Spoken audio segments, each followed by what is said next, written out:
Perfect. How are you, John? Good. I see Greg is on here too. Hi, Greg.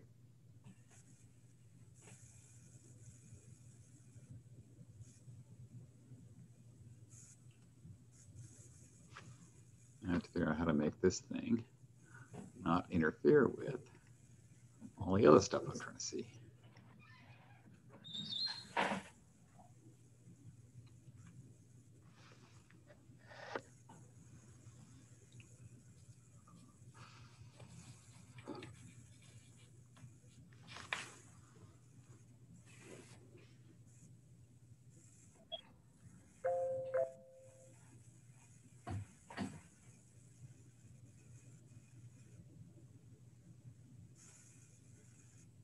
Director Bates, is that you calling in?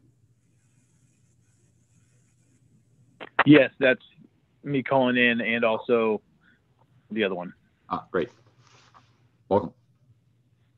Hello.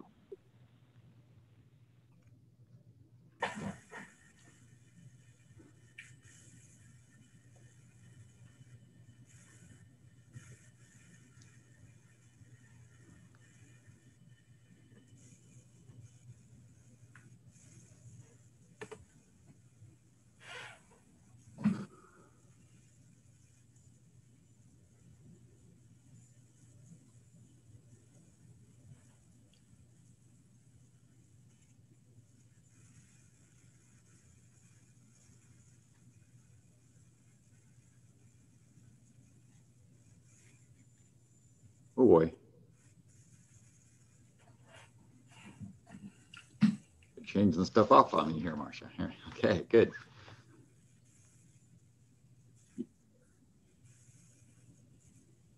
Hi, Glorianne. Hi, Glorianne. Good. Hello.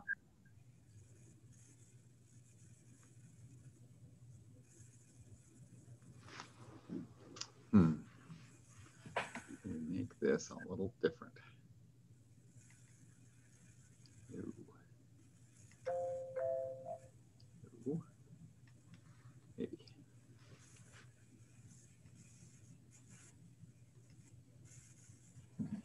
That's better.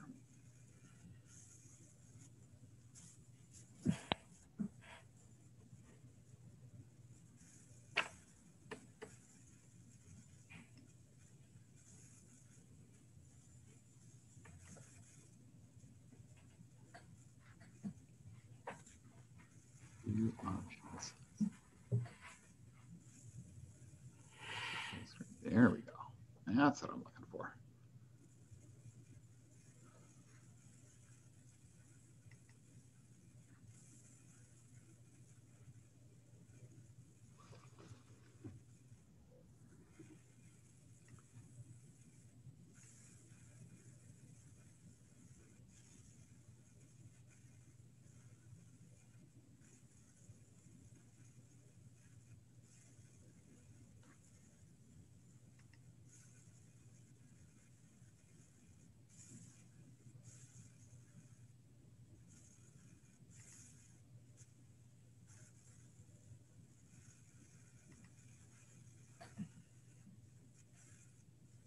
Hmm.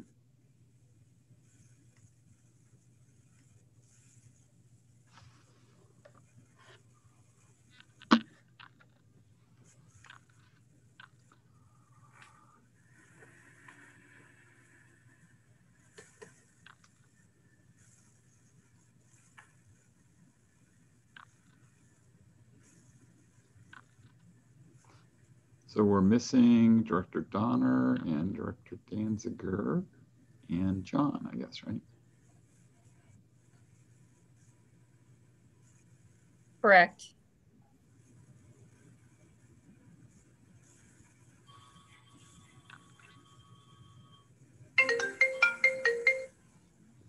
Oh, that's a good idea.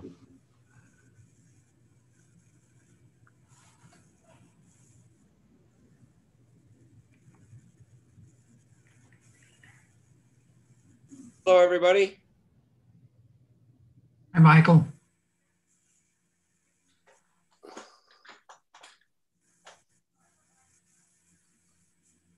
Hi, Michael. Hi. Hey. Okay, I guess we still got to Another minute, and we're waiting for Director Danziger and John Holtzman. Still. Looks like Mr. Holtzman will be waiting for you in the closed session. Okay, great.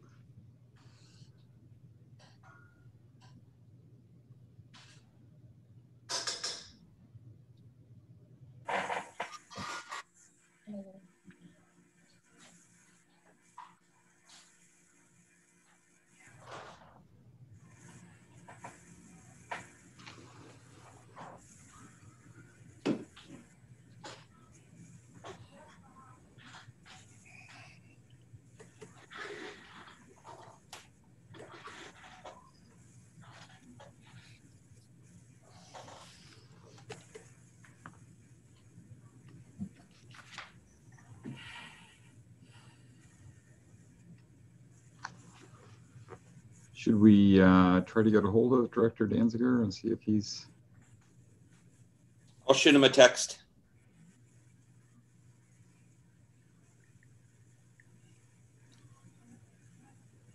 He's normally very punctual. Normally.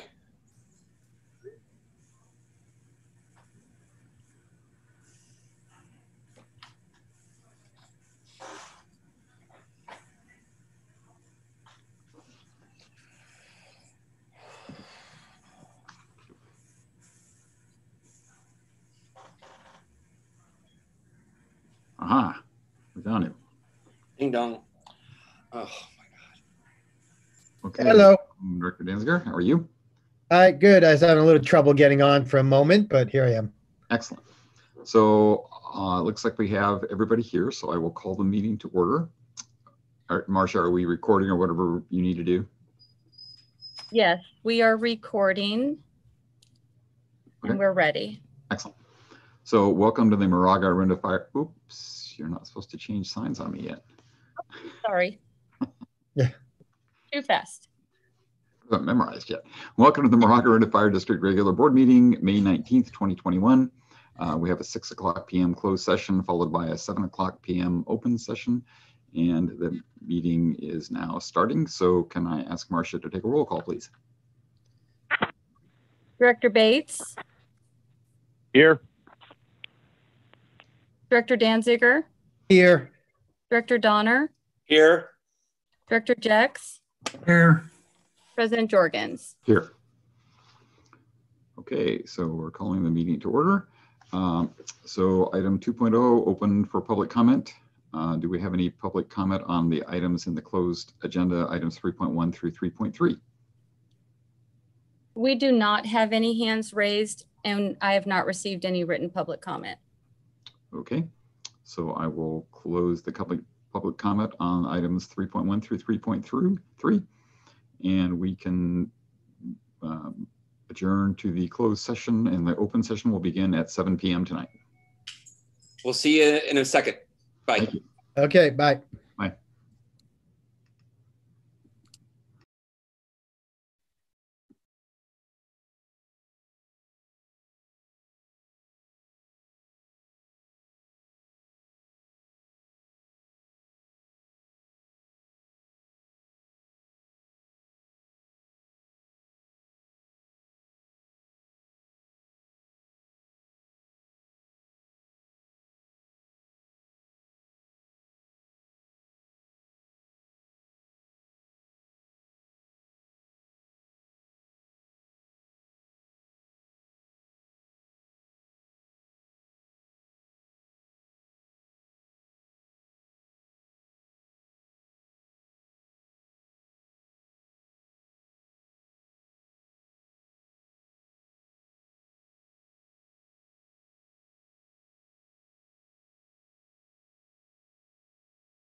Huh?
Okay, let's see. We have, oh boy, it's hard to tell who's who here. Danziger, Windecker,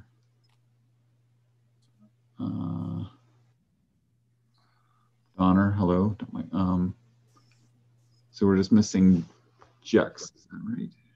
We got Bates. Yep. And Jex. Okay, so we have everybody. Okay, we have adjourned the closed session and we're now opening the open session at 7 o'clock. Welcome, everybody. So item 4, I will reconvene the meeting and we'll call the meeting to order, and there is, have the roll call, please. Director Bates. Here. Director Danziger. Here. Director Donner. Here. Director Jex. Here. President Jorgens. Here. Okay, thank you. So there is nothing to report from the closed session items 3.1 through 3.3. So we will move on to opening public comment for items that are not on the agenda.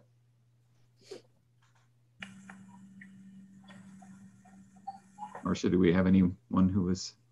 We do. We currently have one hand raised.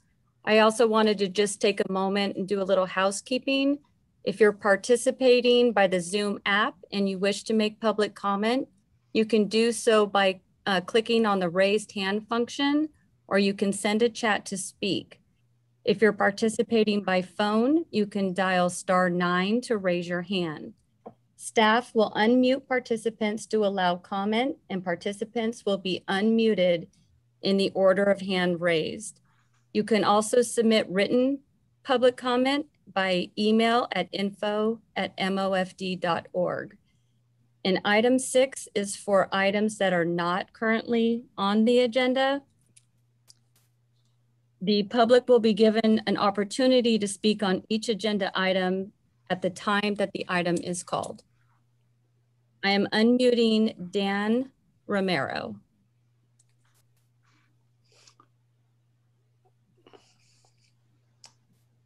Dan, you're on mute, it looks like. Sorry, there we go. Thank you. Good evening, Board Director Jorgens and MOFD board members. I am Dan Romero, Hercules resident and also Hercules City Council person. I wanted to comment tonight. I had the opportunity to read the minutes from your March 17th meeting, where during your public workshop for long range financial forecast, Vince Wells, union president, spoke about perhaps merger and a little discussion started. I just wanted to request that a correction on that.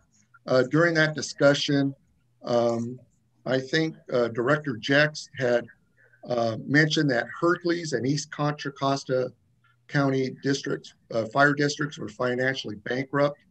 That is not the truth.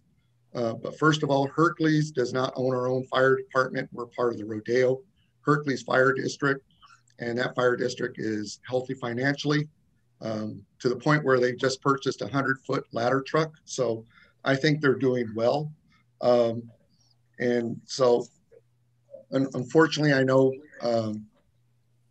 the minutes have already been passed, but I would ask for either they be a mention maybe tonight, and maybe Director Jex make a statement that, you know, he misspoke when he said that. Also, the city of Hercules is financially, fiscally responsible. We're very stable with our finances. So I know at the moment, maybe there's different things that were going on, but I certainly don't want a public record like that out in public. Thank you for your comments. They will be reflected in the minutes.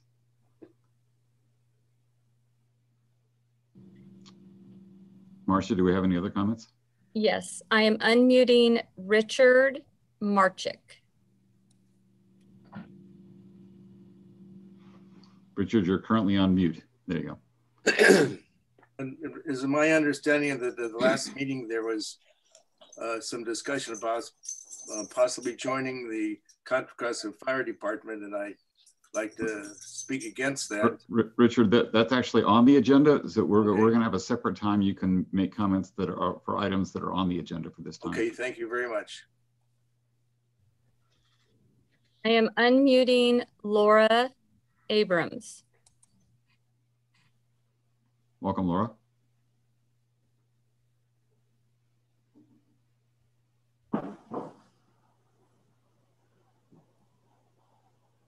Laura?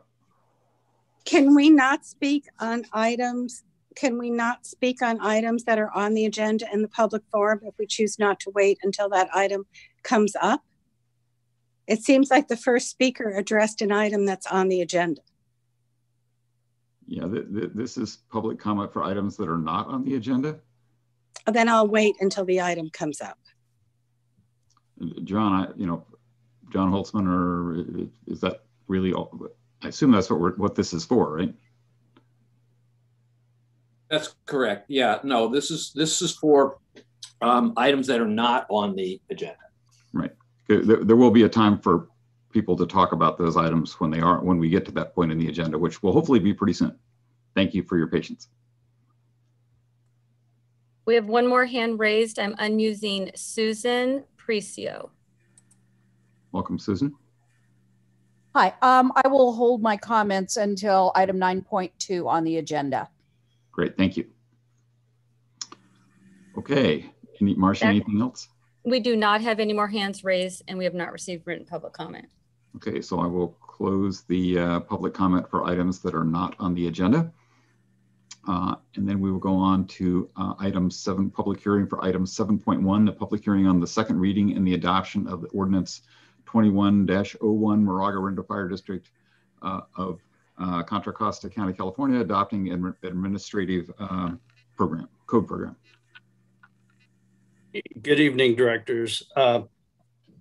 After we held good discussion last month about the code adoption and the ordinance adoption and the need for the citation. Staff recommends that we discuss, deliberate, conduct a public hearing, waive the second reading for ordinance 21-01 and ordinance of the Moraga-Orinda Fire District of Contra Costa County, adopting the administrative citation program, and adopt ordinance 21-01. I'd be happy to answer any questions that the directors may have about the citation ordinance.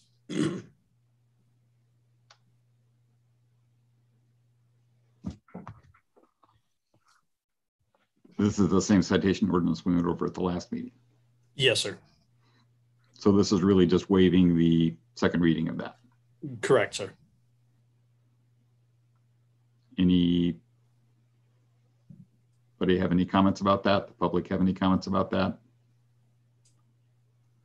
We do not have any hands raised, and we have not received any written public comment. Okay. So I guess I'm not hearing anything. I can close the public hearing for item 7.1.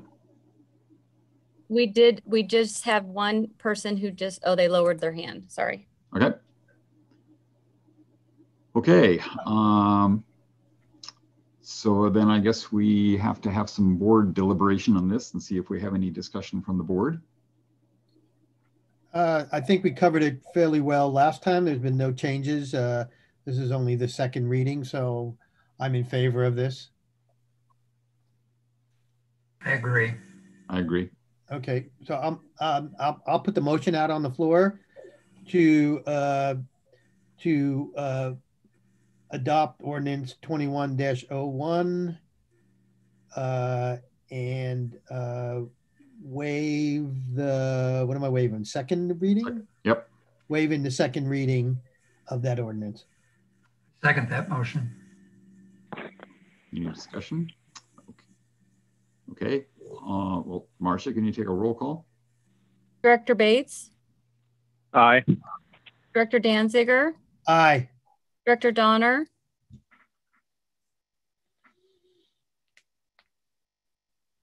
Director Donner? Aye. Director Jex? Aye. President Jorgens? Aye. Okay, the motion passes. So now we come to the consent agenda, items 8.1 through 8.6. Do we have any public comment on the consent agenda?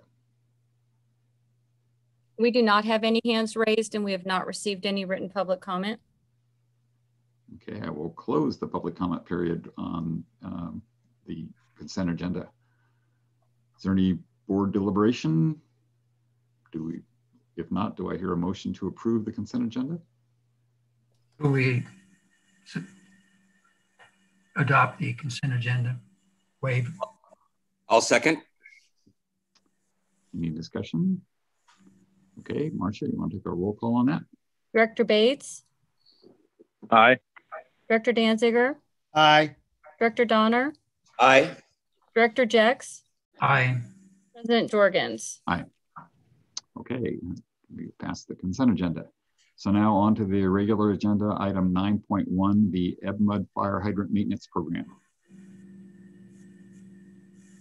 Good evening, directors. At the April 2021 board meeting, a member of the board requested a future agenda item to discuss fire hydrant maintenance. MOFD staff conducts annual visual inspections, removes vegetation surrounding hydrants as needed, exercises caps to ensure they are no more than hand tight, touches up cap and bonnet paint to indicate water pressure and gallons per minute flow, paints gate valve caps in the street, and maintains blue dots on the roadway.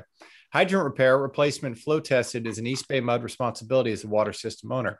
East Bay Mud staff is present and will present information on their hydrant repair and replacement program. With that, I would be happy to turn it over to East Bay Mud's representative here tonight. Okay. Good evening. My name is Mike Ambrose. I am the manager of maintenance and construction for East Bay Mud. So my department is responsible for installing and maintaining the water distribution system, which includes the fire hydrants. I also have with me tonight, Jose Rios is part of our planning group. So he is our liaison to the fire agencies, and the planning group is the part of our agency that does the hydraulic analysis to ensure that we can meet the fire flows that are required by fire agencies. So I have a few slides here to present the overview of our fire hydrant program. Just wanted to start out with that, and then we can have a little more discussion at the pleasure of the board. So East Bay Mud's water system is like almost every other urban water system. We have fire hydrants that are connected to our potable water system. There's no separate fire supply in our system. We have about 29,000 hydrants spread throughout our fire system. That's 330 square miles all over the East Bay. Those fire hydrants are designed to provide fire flows for structure fires, for commercial and residential fires. They are not designed, our hydraulic system, our pipes, reservoirs, et cetera, our hydrants are not really designed to fight wildfires. I mean, they will support it, but their main function is for structure fires. Next slide, please. So we have a regulation that describes how our hydrants are installed and removed, et cetera. And we have a process for that. When an applicant is putting in a new house or development, they go to the fire agency and ask them about the requirements for, where fire hydrants are required, flow rates, et cetera. And then they come to East Bay Mud. We determine that we have the hydraulic conditions to meet those requirements. And then we install the hydrant at the expense of the applicant, but then that hydrant becomes part of the East Bay Mud system. So it's owned and operated by East Bay Mud, but it's paid for by the applicant. Next slide. So as far as fire flows are concerned, we have 4,200 miles of pipe throughout our 330 square miles of system. They range in age from over 100 years old to brand new. And we are constantly replacing those pipes. We're replacing 20 miles. We replaced over 20 miles this fiscal year, but we do not replace pipes for fire flow solely. We replace pipes and hydrants based on the pipes that are at the end of their useful life. And at that time, we will increase the size, or we will incorporate new fire flow standards to ensure that it meets the fire agency's requirements. Next slide. So hydrant maintenance. We've found that hydrants are a very robust mechanical device. They function every day for us. We use them for flushing our system, for draining pipes, providing construction water. And we really don't, we haven't experienced failures where they've seized or things like that. Where they fail is they either leak or they get knocked over by a car or something like that. Regardless though, we have started a formal hydrant inspection program where we regularly go out and inspect hydrants, similar to what Chief Winokur talked about. We'll look at the coatings, the chains, the caps.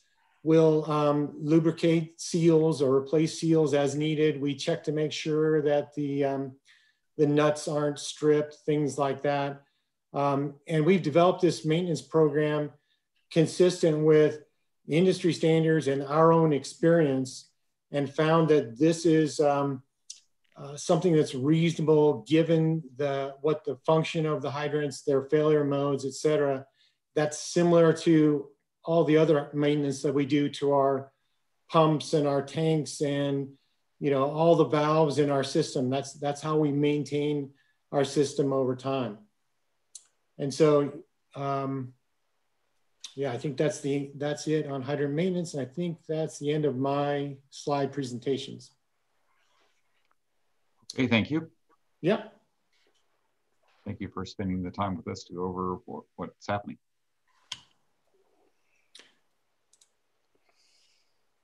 I should also mention that we do work closely with the fire agencies. We hold a fire forum every year, and Jose is in contact with many of the agencies. And if there's an issue, we jump on that quickly. So we like to partner with fire agencies. And so because we share this infrastructure together, although it really is East Bay Mud's hydrant, it is there for the function of fighting fires.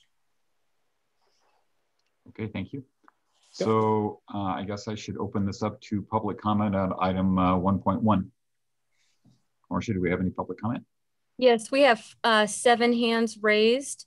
I am unmuting George Busco. Welcome, George. This is George Bosco. What frequency should I expect the fire hydrant in front of my house to be inspected? You've got 29,000 fire hydrants in your district. How often do you get to each one of them? Well, that's a good question. We have 29,000 hydrants throughout our service area. And last year I did about 820. So that's about 35 years. Yeah, that is probably a good guess. Is that acceptable to the fire board? The 35 years is going to be an interval of maintenance for those devices? So as I mentioned, I think we've found in our experience a very robust piece of equipment, and it lasts for a long time. We're looking at it, as well as Chief Winokur mentioned. They do go out and look at the hydrants, and we have a lot of experience behind that. Well, I was just thinking, you've got firemen sitting in the firehouse. I know they're not just sitting there all day, but certainly they could be used to help do some of this inspection, I would think.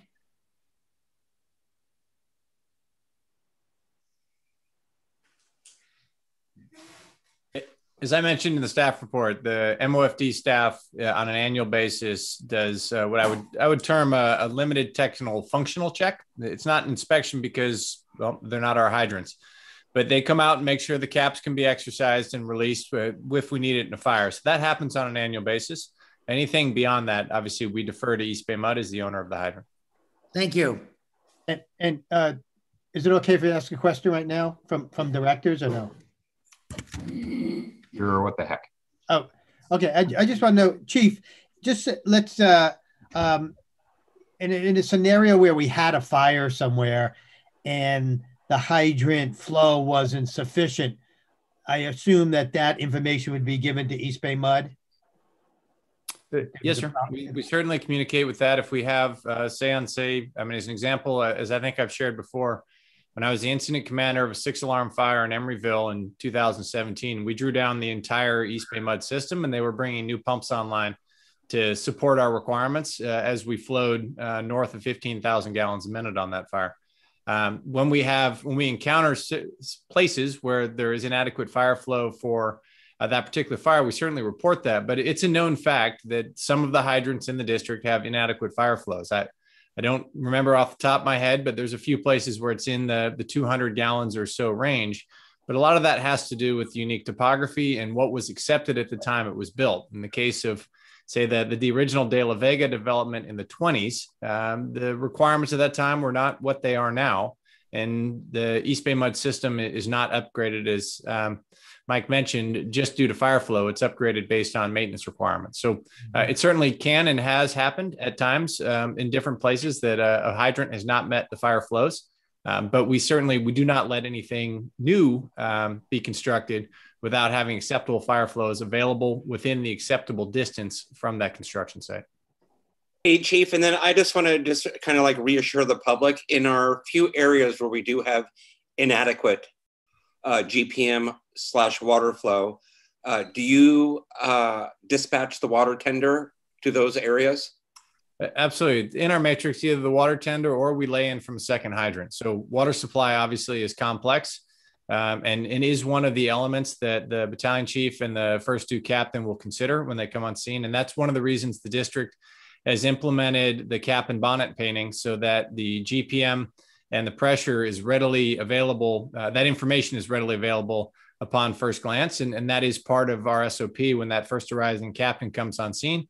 Part of their size up and reported conditions is identifying not only the proximity of the hydrant, but the colors, so they understand what they have available and they can make a decision about whether a subsequent unit will be used to lay in to catch a second hydrant to support the firefighting operations. Okay, thank you. I am unmuted. Yes, I'm unmuting Bernie Riff. Welcome, Bernie. Hi, thank you. I live in Miramonte Gardens in Moraga, and as I understand it, at least some of our fire hydrants are private. They're not they don't belong to East Bay Mud. And I'm wondering if you can give me any insight into why that might be the case and who's responsible for maintaining those hydrants in that situation.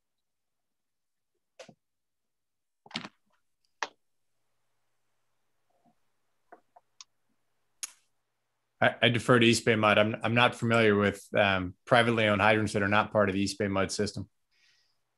I guess I would wonder where they get their water from. Maybe Jose, can you answer that question? Yeah, Mike. Private hydrants are the responsibility of the property owners. They're supplied by our fire service that East Bay Mud is responsible for. But as to why the private hydrants, that was a decision made when the development was constructed. But we are not responsible for private hydrants. The property owners are. I hope that answers the question. And who then is responsible for, I assume we're responsible for maintaining those hydrants, and who do we go to do the maintenance work on those hydrants? Clearly, members of our community aren't competent to do that sort of maintenance work. Understood. I don't know. I mean, to be honest with you, I would suggest you reach out to perhaps commercial property, commercial fire agencies that might do that kind of inspection. I really don't know on the private side how that's managed. Okay, thank you. Okay, Marcia? I am unmuting Nick Warrenoff. Welcome, Nick. Thank you. Good evening. I have a question for the East Bay Mud representative. He stated that East Bay Mud does not upgrade hydrants for fire flow reasons, and I'm wondering why that is. Orinda just went through over the last several years an extensive repaving of the streets, and there is more repaving of major streets to be made, and it would seem like an excellent opportunity to upgrade the pipes under those streets. I don't understand the policy or reason, unless it's the obvious one of money, why the fire flow would not be increased to current standards. So the pipes, it's not necessarily the hydrants themselves, but it's the pipes that support the hydrants that may be undersized. And as Chief Winokur mentioned, that the system is sized at the time when the area is developed. And so it meets those requirements.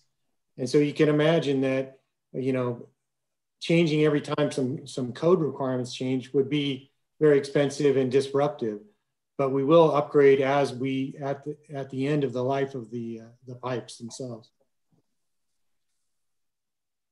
But I don't understand, if you have a street being torn up, why you wouldn't take that opportunity to put in a larger pipe.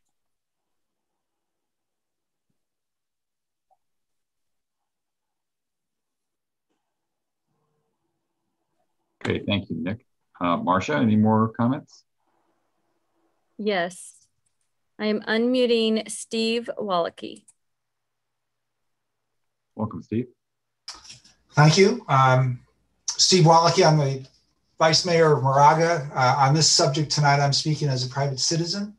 I want to start off by saying thanks a lot, guys, everyone, for addressing this tonight. We're starting a fire season, and even if the hydrants aren't designed for wildfires, you know, they're critically important and a key topic for many residents. And you've addressed some of my key questions tonight, which I very much appreciate, including that confirming that the hydrants are robust and that there's a lack of history of turning on the valves and water not coming out. In other words, they are highly reliable, and I think that's critically important.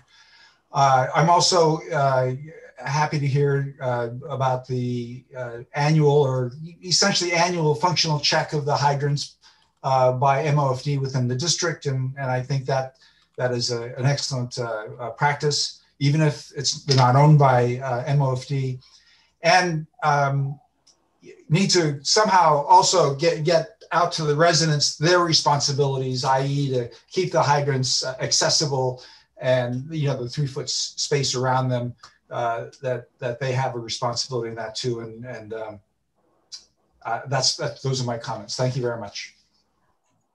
Thanks, Steve. Marcia? I am unmuting Jonathan Goodwin. Welcome, Jonathan. Thank you, President Jorgens. I have a comment and a question. Comment is the fire hydrants in Moraga and Orinda may be, some of them getting a little gray around the muzzle, but they're not that old. If you want to go see an old fire hydrant, go down to Shepherd Canyon Road in Oakland, and down at the bottom where it gets kind of wiggly next to the soccer field, there's a relatively new firehouse, Station 24. In front of that, between the engine bay and the place where people walk in, you'll see a fire hydrant sort of set close to the building. It's in a weird place for a fire hydrant because it's not functional, it's ornamental. That is an old fire hydrant, and you can tell that because it has cast into the top a sphere about fist size, this big knob coming up. And that was where you tied up your fire horses when they pulled your pumper to the fire. So if you want to see an old fire hydrant, go there. And boy, it's all painted up. It's painted up better than the functional fire hydrant, honestly. and it looks brand new. Okay. So my question is, some years ago, there was a fellow named Willis Lamb, who for many years was a captain in MOFD, and he was in charge of water supply for some years. And he went through a process of replacing a bunch of fire hydrants from East Bay Mud, some of which were really elderly. And I'm wondering if there's any tribal memory within the district that can inform this conversation, because he did do a lot of work. I don't know what he did, you know, I mean, he didn't report to me, but he must have reported to the district. And I'm wondering if that information just walked out the door when he retired, or if there's any information about that. Thank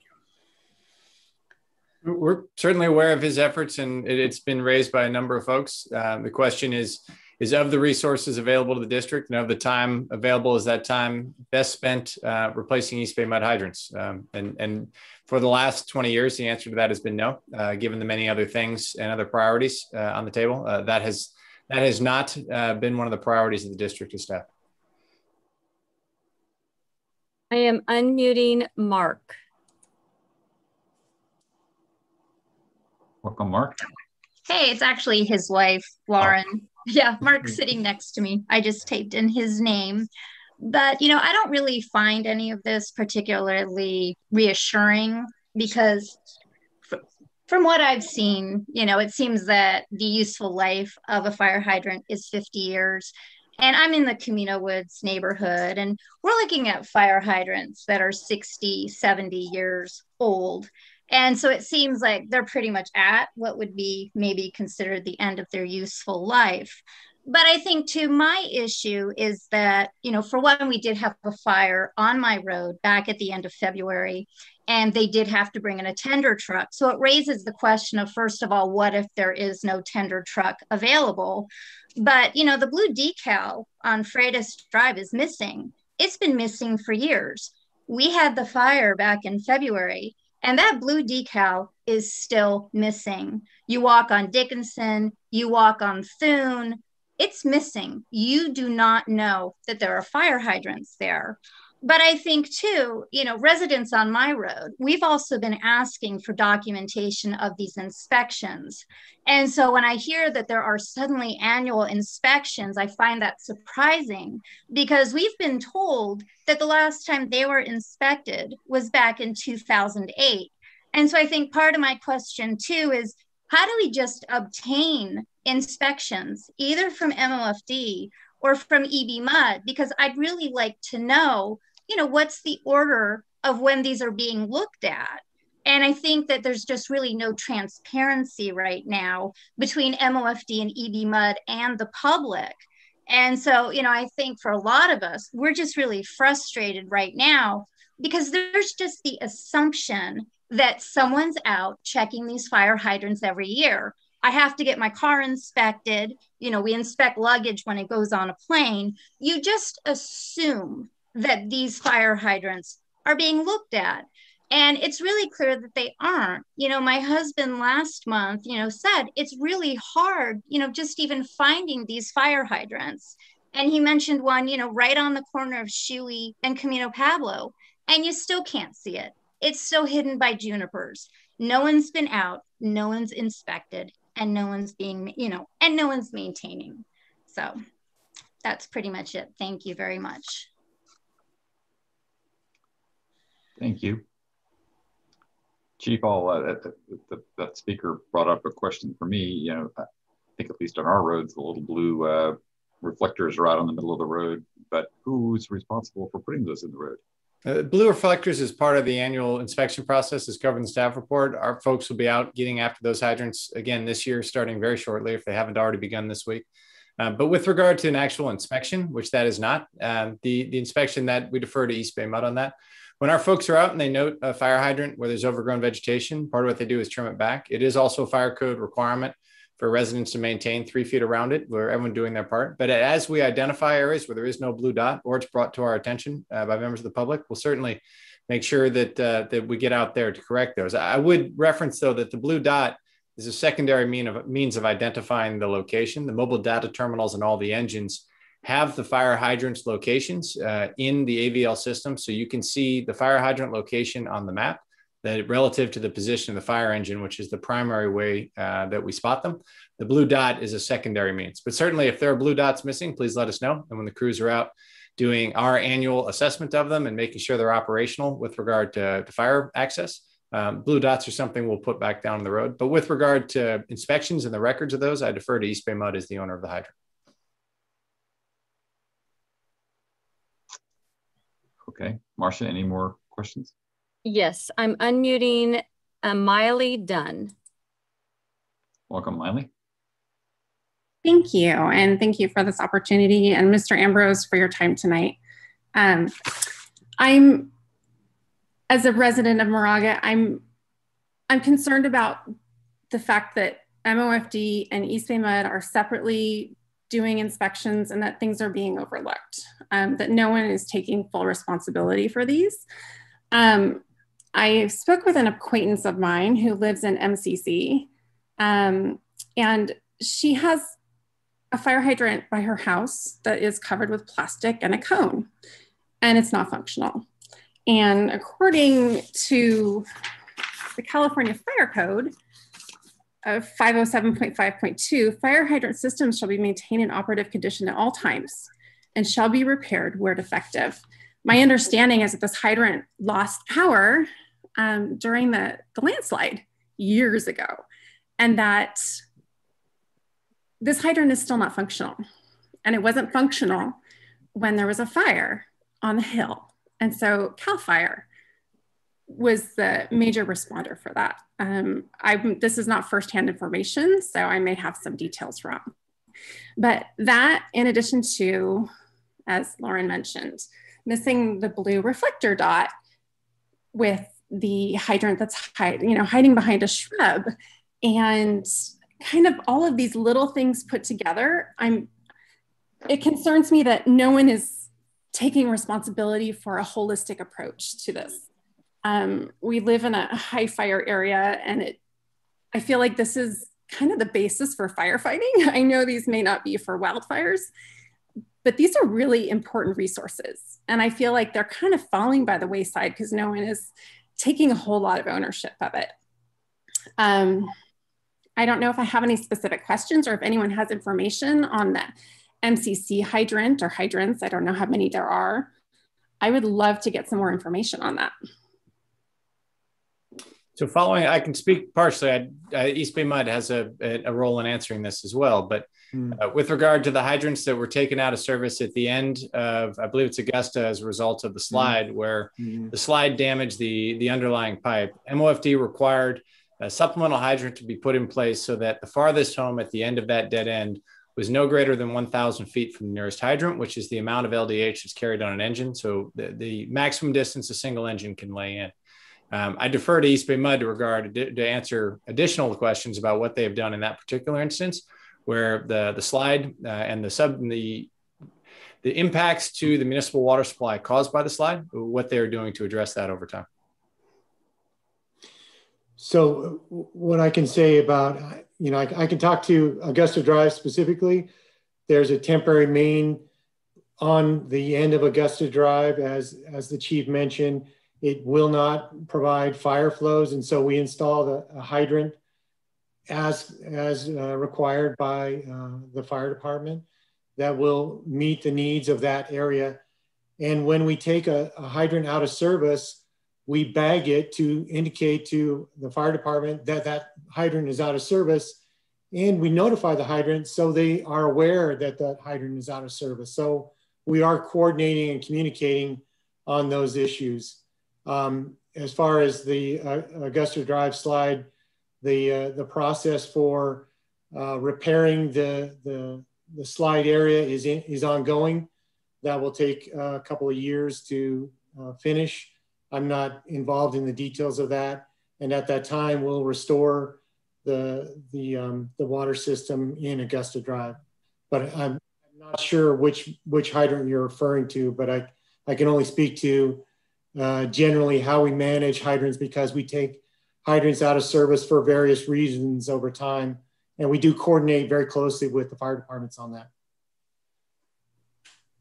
Okay. Oops. Thank you. Marcia, any more? Yes. I'm unmuting Melanie Light.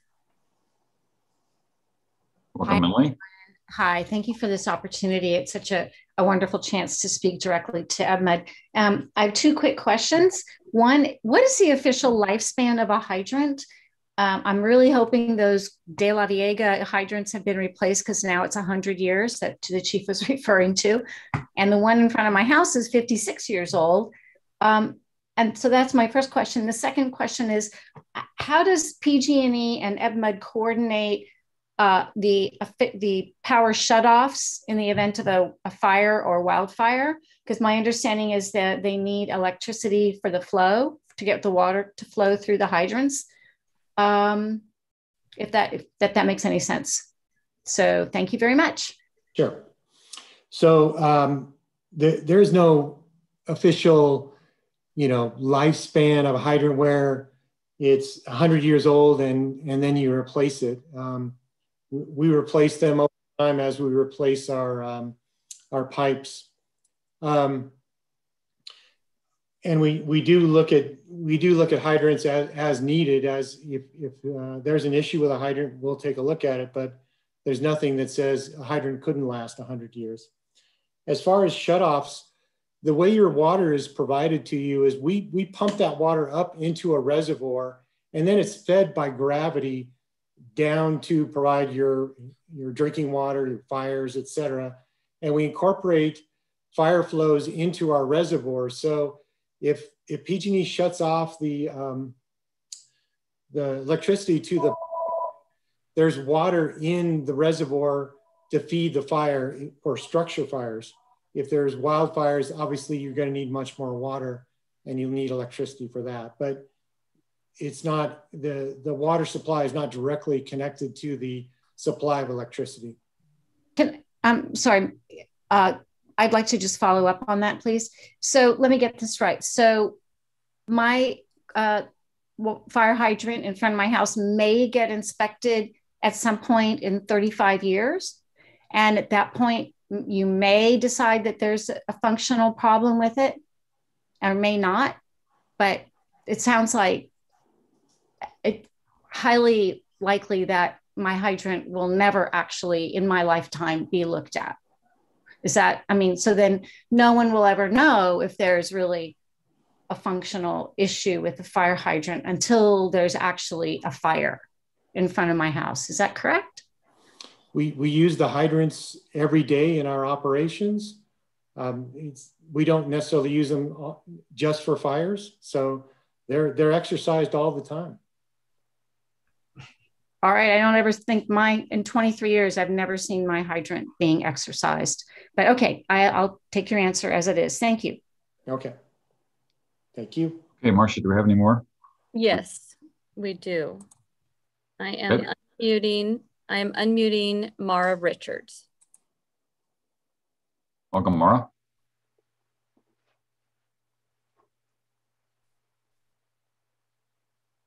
Mara. Oh, can you hear me? Yep. Hi, my name is Mara Richards, and I'm actually a resident of Moraga Fire District 1. And this call is quite it's interesting because I actually have a fire hydrant on my property in Fire District 1, and I have been blessed and honored by the whole Moraga-Orinda Fire Department that have come and saved my family, our community, with the blue paint on the top, the orange that is pressure, all of this. It's my responsibility as an owner of my house. I work directly with East Bay Mud. I'm a native from California, grew up in Oakland. I'm very aware of fires. Missed my house in Oakland Hills, 3 blocks that I grew up in. And so East Bay Mud is directly responsible for the fire hydrant. However, our fire department uses this fire hydrant for the safety of the citizens. And I am truly honored and blessed that we have an amazing firefighters that are willing to go out there and bridge this gap that is a corporation. And so as us citizens, we should recognize this. I actually get compensated, just to let you know, for my insurance for having a fire hydrant on my property because I've done the work. I call East Bay Mud. I manage my fire hydrant on my property. And so citizens, let's stand up and let's put this to bed and realize that we all own property here and we need our firefighters to know that we support them and that we are here or there for them. So if you want to understand further, I would talk to East Bay Mud, which I do all the time when my representative comes to my house and checks the pressure because I manage that because it's my home. And the fire department, when they come and they service the whole area and protect us from emergencies, I am honored and completely amazed that they stand up for all of us. So I have no questions. I am a citizen.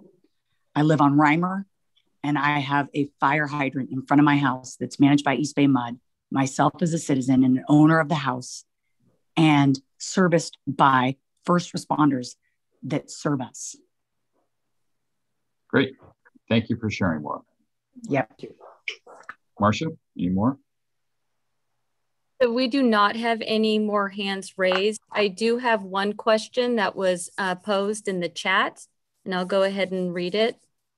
It is from Rod Levitt. Of the 800 that were inspected, how many were found to be faulty? None, to my knowledge. That's a good ratio. Yes. Okay, well, thank you very much, Michael, for joining us tonight. I Yes. appreciate that. We're going to close the public comment. You did a great job of answering questions and giving us good information. Thank you. You're welcome. Please let us know if we can be of any help. Okay, so we've closed the public comment on that. I guess actually, is there any board deliberation about that? We don't really have anything we're deliberating about. It was just an informational. Before you go, Michael, I just want to make clear for the public and for our record from what you said is, though these hydrants may be, some of them up to 100 years old, it's really not the hydrant that malfunctions, or it's more the pipes that go to the hydrant, correct? I mean, I know what a fire hydrant is, and there's not much in there really. Is that correct? I mean, even like Melanie, who was talking about the 56-year-old hydrant, I mean, there's not a lot of internal parts in a hydrant. Is that? It's a pretty simple, straightforward device. Yeah, and when we get a failure, it's water leaking out, not that it freezes. You know what I'm saying? And I should also mention that when we replace the pipes in the street, and pipes last. Well, they last all kinds of, they have different lives, but they could last for 100 or 150 years. But when we replace the pipe, we'll replace the hydrants too, and all the laterals and everything associated with it. So it will get replaced with the rest of the distribution system. And one other question I have is the woman who was talking just before talked about her interactions with East Bay Mud. So if a homeowner has a hydrant on their property, how does a homeowner, if they want to call East Bay Mud or email or something, get in contact with you to maybe if there's a question about their hydrant, how would they do that? On the website is our customer service number. I can't remember what it is. It's like 1-866-4 East Bay Mud or something to that effect. They can call in and ask any question they have. Okay. Thank you. I think Maura wanted to respond. Correct. I'm unmuting Maura. Yes. The best thing is East Bay Mud, PG&E, all of our corporations come to our homes, just to let you guys know. I know all of my reps. I know everybody who comes to my home because it's my home. It's my responsibility. So I call them directly and I let them know that I have a fire hydrant. I call my insurance company, let them know that I have a fire hydrant on my property. and I get compensated because guess what? When there's a fire, the East Bay Mud and the fire department come and supply the water through East Bay Mud, and the firefighters support us as first responders. So I'm not worried about getting compensated, but we need to take it up with East Bay Mud representatives. You call them directly, you tell them where you live, and you find out who your representative is, and they will talk to you. Okay, thank you, Maura. Thank you. Okay, so we're gonna close the discussion about the fire hydrant maintenance program. Thank you again, Michael, and we'll look forward to having wonderful service, continued wonderful service from EdMed. Yes, very good. You know, I think before we go on, Director Jorgens, I think, you know, hearing that they inspected 850 some odd hydrants and they had 0 that had failed is also a good indication that it's just a long-lasting piece of equipment. I agree. Okay. Hey, Chief, before we hit 9.2, may I say something? Is it about 9.1 or? No, I just was open to make a statement before we go on to 9.2. Well, that's not really in the order of what's going on, but okay. Thank you very much. Appreciate that. At last month's meeting, I requested item 9.2. Before we proceed, I'd like to make a clarification. What I was looking for was information only. What would the financial impact be to MOFD if there was an annexation? What I verbalized about consolidation with Confire was not my intent. This was supposed to be an informational inquiry only. I understand that I did not verbalize my intent clearly. For that, I apologize. With that being said, once it was brought to my attention of how poorly I communicated my intentions, I formally requested that this topic be removed from the agenda. Another board member then formally requested that this item remain on the agenda as is. Thank you. I just wanted to say that. Yeah, that was not especially appropriate. So I was the person that you just referred to, by the way. I wanted to make sure we left it on the agenda because there's been such a huge public outrage at this that we wanted to make sure that they didn't want to do the study, that we wanted to make sure it was on the agenda so that people could express their feelings and all the board members could understand how the public felt about this. So now we're moving on to agenda item 9.2, the consolidation with Contra Costa Fire Protection District. Chief, I think you have a brief outline of what's going on. Yes, sir. Good evening, directors. At the April 2021 MOFD board meeting, a member of the board requested a future agenda item to discuss the potential financial impact if the district were to be consolidated with Contra Costa Fire Protection District. The answer to this question is complex and requires further study to present a comprehensive and vetted answer. In order to shed light on that, I provided examples from 2 current consolidation efforts within the county. Contra Costa County Fire Protection District, a dependent special district, is currently in the progress of studying the annexation of East Contra Costa County Fire Protection District, which is an independent special district, and the Rodeo Hercules Fire Protection District, which is also an independent special district. In these cases, consolidation is following a 4-phase process. Phase 1, a high-level financial study to determine general feasibility. This is performed by a consultant at a cost of less than $10,000 and takes 30 to 60 days. This step is not required. However, it is the primary mechanism to determine the general feasibility from which a determination of whether to proceed or not is made. Phase 2, a detailed study to confirm and develop the general findings of Phase 1. This is performed by a consultant at an estimated cost of $50,000 to $60,000 and can take up to 6 months. This step is also not required. However, it largely informs the decision to move forward with a LAFCO application. Phase 3, Contra Costa County and the special district in question passed resolutions of application referring the issue to the Local Agency Formation Commission. Once referred, the topic is the subject of public hearings and other steps which can take 6 months to a year to complete. If approved by LAFCO, the special district is annexed into ConFire. Phase 4, following annexation, the former special district board continues to meet for a period of time to complete the transfer of assets and other administrative functions. When complete, the board dissolves and the annexation process is complete. This can take up to a year or more, depending on the complexity of the outstanding issues. There are no recommendations for the staff report, and this information is provided for informational purposes only.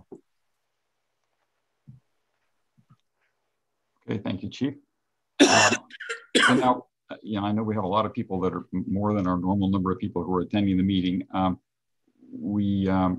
I believe, also got a lot of written correspondence and email correspondence about this, Chief. Before we get into the public comment, can you let us know, let the public know what happened there? How much correspondence we got?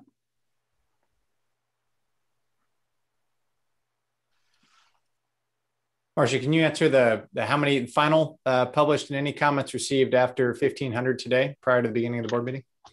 We had a total of 240 written comments, all of which are available on our website. Okay, thank you. And I don't know how many people have raised their hands, but one of the things in our rules of procedure is that we're supposed to give preference to people who represent groups rather than individuals. So I do see that we at least have. I noticed, for example, Amy Worth is on here as one of the attendees. If she raises her hand, she certainly represents a group. I guess I do get to see who's raising their hand. It's all right.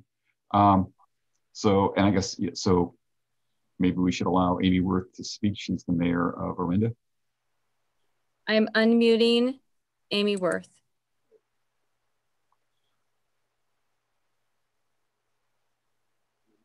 Welcome, Mayor Worth. I need to unmute. Thank you. Thank you very much, President Jorgens and members of the board. It's an honor to be with you today. Having been involved with the original creation of the Moraga-Orinda Fire District, I share the public's absolutely deep appreciation and admiration for the work that the Fire District has done to serve our communities over the decades. And in particular, want to thank all the dedicated people who work on the staff of the Fire District, who work so hard to help our members of our community stay safe and become more safe through the work that we've been doing with regards to fire and fuel mitigation, as well as the many stories we've heard about of the work that you all do to keep people safe at the paramedic side of the house. And so with that, I have been asked by our council. Last night, our council met and we discussed this issue of this matters initiated with regards to consolidation, and offer for you a letter that I would like to read into the record. So, dear Chair Jorgens and members of the Board of Directors, the Orinda City Council writes to express our firm and resolute opposition to the merger of the Moraga-Orinda Fire District with the Contra Costa Consolidated Fire Protection District. To that end, we also oppose any consideration or initiation of a study of such a merger by the MOFD Board of Directors. As shown by the overwhelming public response to this discussion brought forward by an MOFD board member, our constituents share this view completely. Providing essential fire and paramedic services to our communities has a long and storied history. The provision of fire and paramedic services evolved into its current form as a high-quality independent fire district through considerable and sustained efforts by the residents of Orinda and Moraga and their elected officials. The establishment of the independent Moraga-Orinda Fire District to replace the prior separate Orinda and Moraga dependent districts was the only way to ensure that our residents receive the highest possible fire and paramedic services in an area characterized by rugged terrain, a network of narrow winding roads, extensive vegetation, abundant open space, and located in a significant distance from local hospitals. Fire protection and preparedness is one of our community's highest priorities, as evidenced by the recent passage of Measure R and our residents' active engagement in fire mitigation and fuel management through efforts such as the Firewise Councils and the Neighborhood Chipper Program. The City of Orinda values the dedicated service of the Moraga Fire District to our community and for their invaluable role in making Orinda safer, significantly safer. The recently adopted Joint Fire Building Code and Fuel Reduction Ordinance was a stellar example of the important partnership between the Moraga-Orinda Fire District and our two communities. The innovative Moraga-Orinda Fire Break work funded through highly competitive state fire prevention grants is clear evidence of the importance of having a local fire district whose management's resources are devoted solely to MOFD. Having anything less than a full service independent fire district with resources available to meet our area's unique needs for both life-saving paramedic and fire suppression services is of grave concern to our residents and their elected council. The MOFD is governed by a board elected by our voters, and it is incumbent upon the board to represent the interests of the Moraga and Orinda communities as its highest priority. As the Orinda City Council has done on several occasions in the past, we stand ready to protect and ensure the continued provision of the highest quality fire and paramedic services to our community. This can only be done through maintaining our strong and independent fire district with a board of directors whose highest and only priority is to serve the residents of the Moraga-Orinda Fire District. We urge you to abandon this ill-conceived, untimely, and unnecessary consideration of consolidation. Sincerely yours, Amy Worth, Mayor of Orinda. And again, with that, I want to say this is conveyed with the greatest appreciation and for the Moraga-Orinda Fire District and the incredible services that you provide to our community. And I think the overriding feeling that comes across the hundreds of letters that you have received, that we've received, I know that have been sent to Moraga, is a reflection of how highly valued this district is and how important it is for our community. So thank you very much for the opportunity to speak tonight. Thank you very much, Mayor Worth. Thank you. So, Marcia, I think I saw a chat from Steve Wolicky that he also is representing a group. Yes, I have unmuted Vice Mayor Wolicky. Welcome, Vice Mayor Wolicky. Thank you very much. I'm Steve Wolicky, Vice Mayor of Moraga, and I'm representing the Town Council tonight. Since the April 21st MOFD board meeting, we've received extensive written correspondence, all opposing studying consolidation of MOFD into Confire. At the May 12th Town Council meeting, we received extensive verbal opposition to such. I'll read the body of the resulting Town Council letter into the record. Dear MOFD Chair Jorgens and Board of Directors, MOFD is one of the highest performing and innovative fire districts in the state of California. The town of Moraga and its citizens have greatly benefited from the high quality paramedic and fire protection services that have protected this community since MOFD's inception in 1997.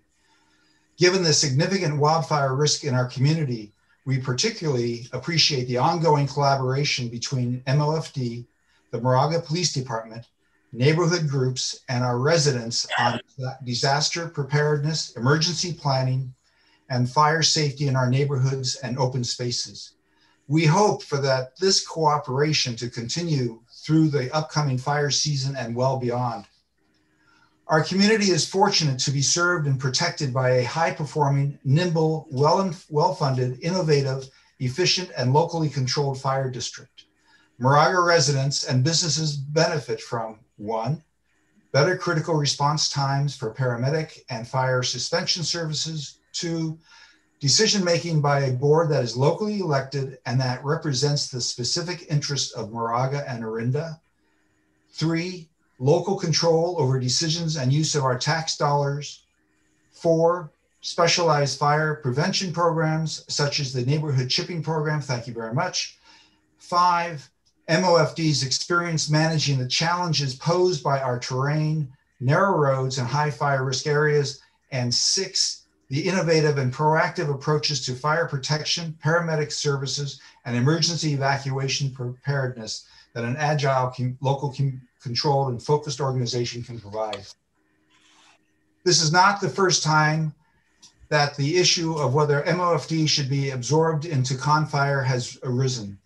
As you may recall, in 2009, the Contra Costa County LAFCO Municipal Service Review of Fire and Emergency Service Providers recommended that consideration be given to merging MOFD into Confire.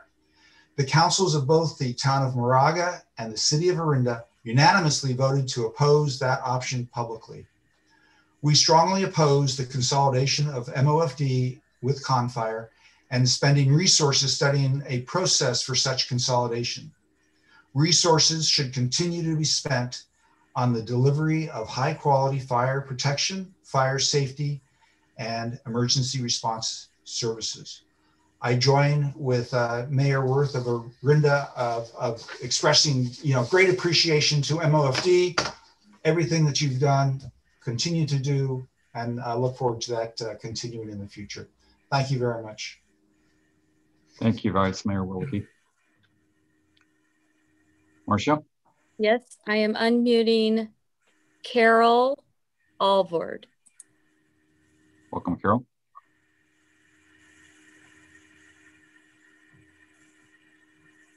It still says mute next to her name.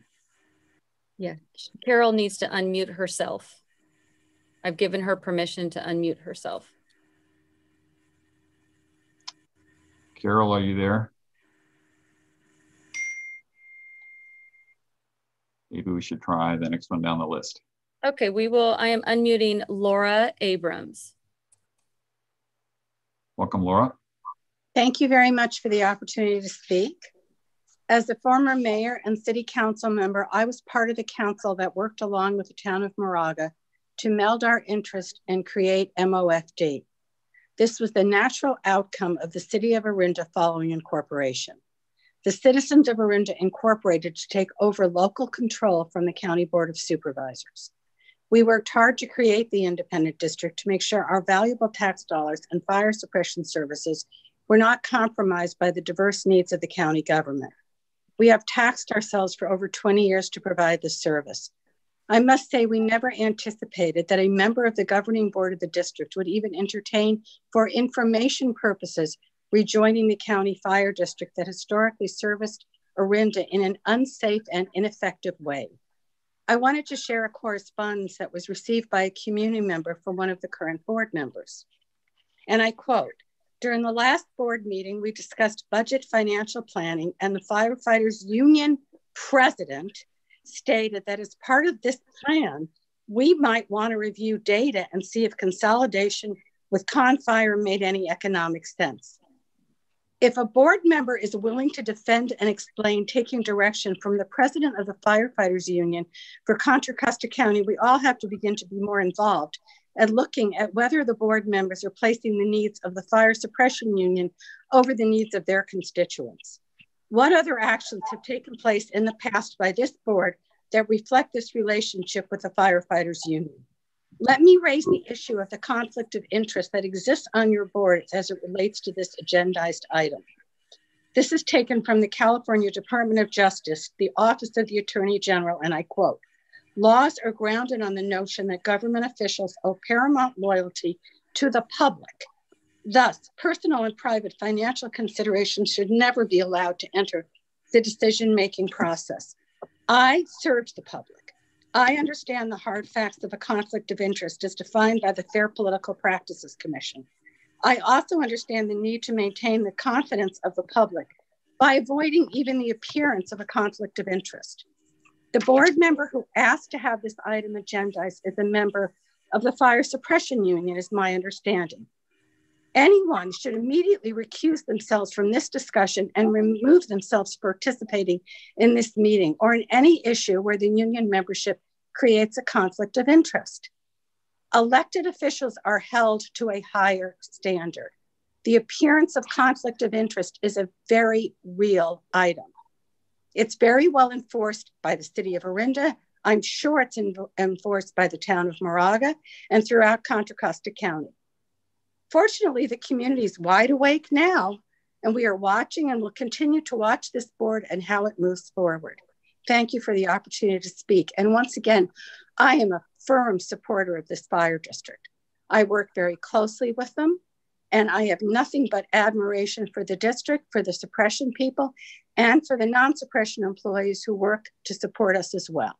Thank you very much for the opportunity to speak. Thank you, Laura. Appreciate it. Carol Avard is unmuted now, so she is able to speak. Great, thank you. Welcome, Carol. Thank you. we have the best fire chief and fire fighters, the best. I've read over 2 hours of comments, and all are supporting MOFD, not consolidating. My concern is I like to always look at 2 sides to every story, and I have been able to find no support for why we're even talking about this. Can the board member who put it on the agenda, can anyone speak to what possible advantage there would be to considering consolidation? I can't find anything supporting it. Thank you.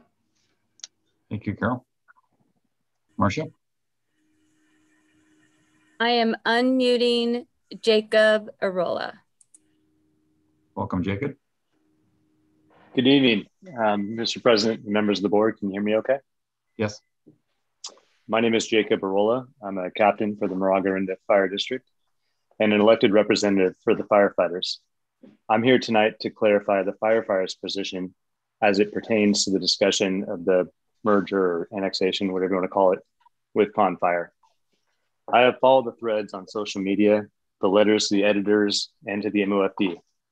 While I was very appreciative of the overwhelming support for what firefighters do to keep this community safe, I was concerned with the amount of misinformation regarding the motivations of the firefighters' labor union. So please allow me to make our position very clear. The firefighters are neutral on this topic. That is, we are not asking for a merger to occur, nor are we opposed to a rational conversation if it will benefit the community. We support thoughtful discussion by the board, the chief, the community, and the firefighters on how to sustain the organization well into the future and look at what paths could get us there. We believe there is value in an open and honest conversation about the future of the district and its priorities. However, we would never support any decision that would lead to a reduction in service. We will always provide the superior service to protect the community we serve. Some of us grew up here, live here, or even have families here. We are a part of this community on and off duty. Thank you for your time.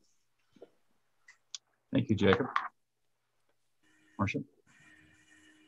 I am unmuting Mara Richards.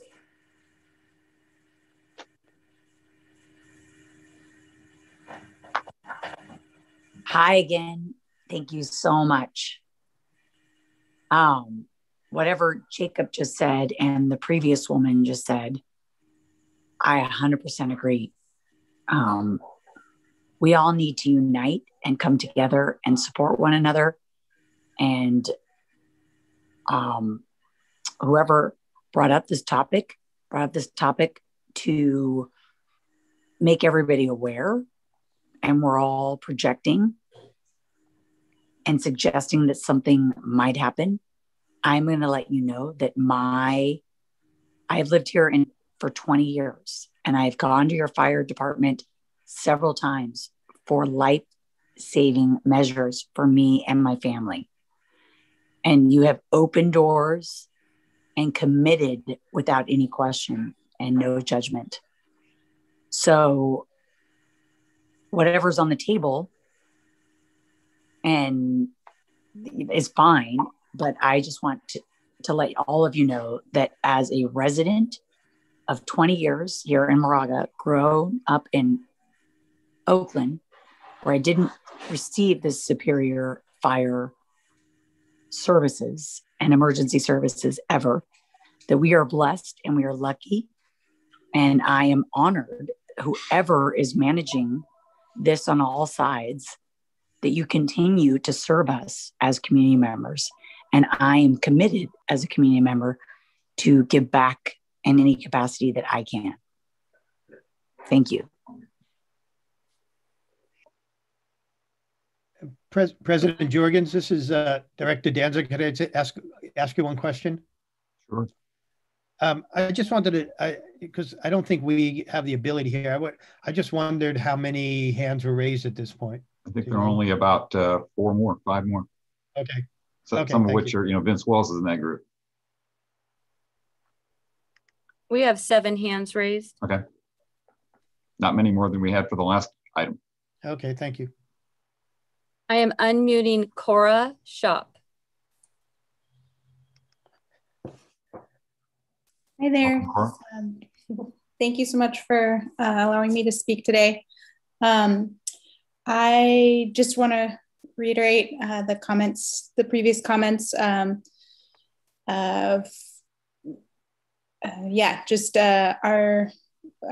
lead the Firewise group for the Lost Valley neighborhood, and we've worked very closely with MOFD, and it's been a great collaboration. And so definitely not in support of dissolving and merging with Confire. But one question I did have was around the process that it takes to dissolve MOFD. My understanding is it took a public vote to actually create MOFD, but it would take a majority board vote to dissolve.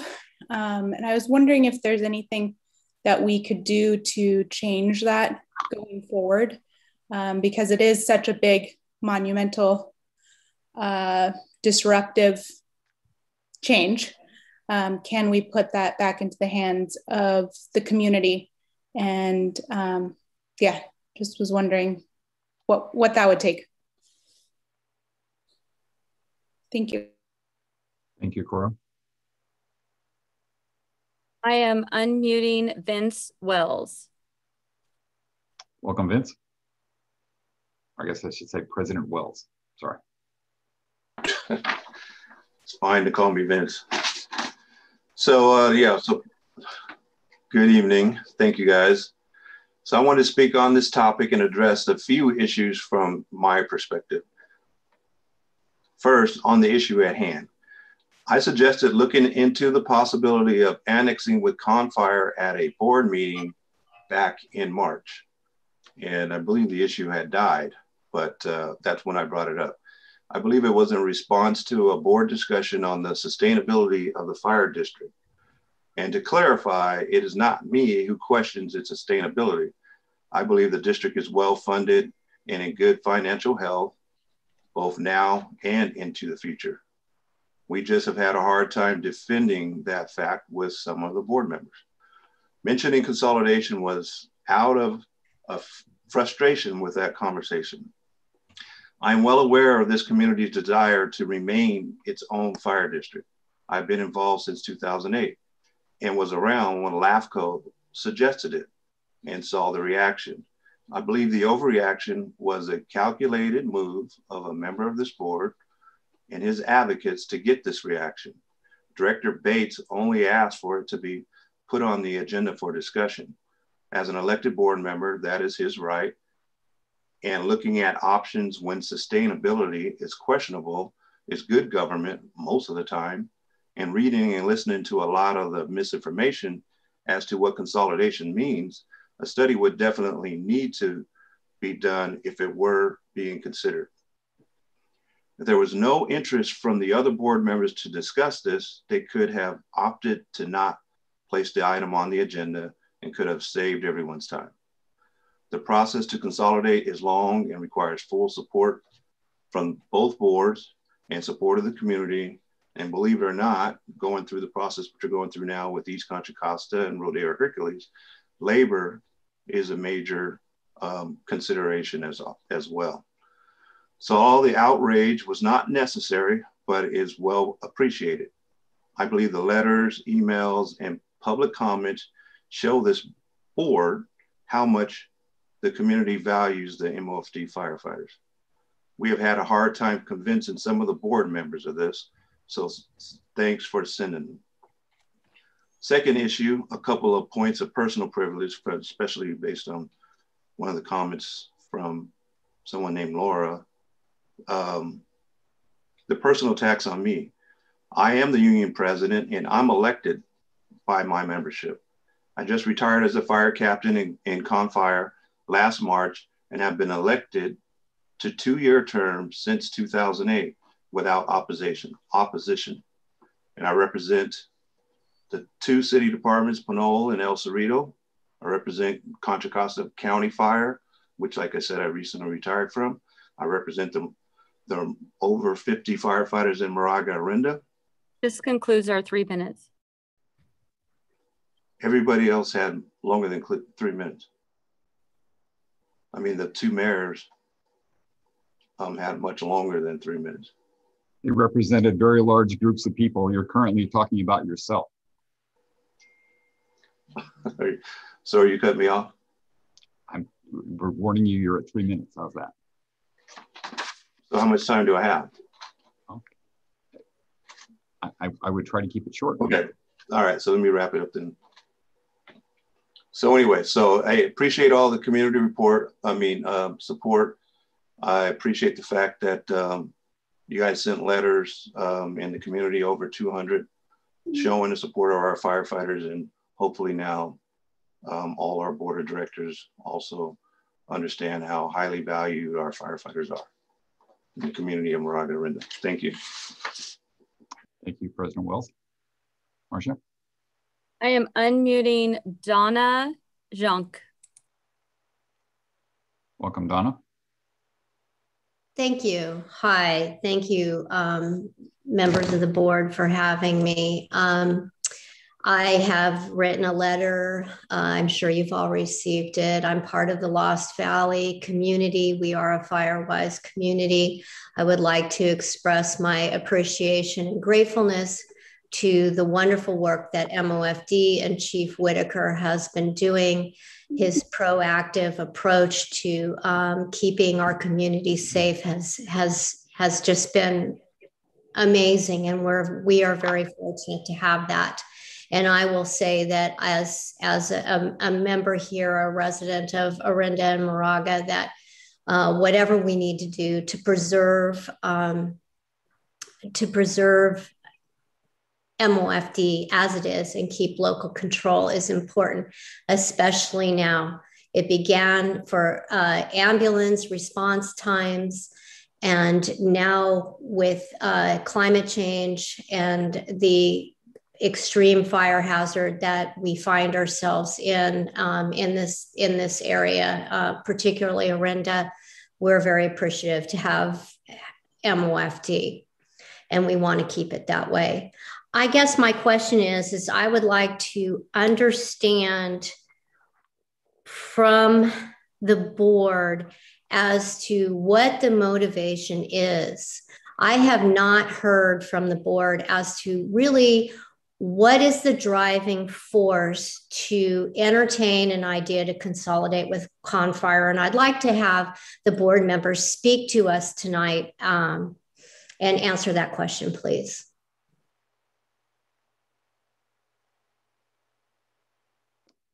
Okay, thank you, Donna. I am unmuting Richard Marchik. Welcome, Richard. I'm going to be a little redundant, I think, from what other people have spoken already, so I try to keep it very brief. My wife and I moved to Orinda in 1973, so we've lived during two eras, when we were part of the larger fire district, and now the difference is dramatic in our own personal experience. And I think I would like to say that we have probably the best fire chief in the country. He's been proactive and has given immense amount of his time. I live in Orinda Woods now, and he took time to walk our street with us and to give our board advice, so that we've been very proactive in making our community more fire safe. And I just would like to vocalize that I'm against any consolidation. We have an outstanding fire district now, and I feel no necessity for consolidation. Thank you.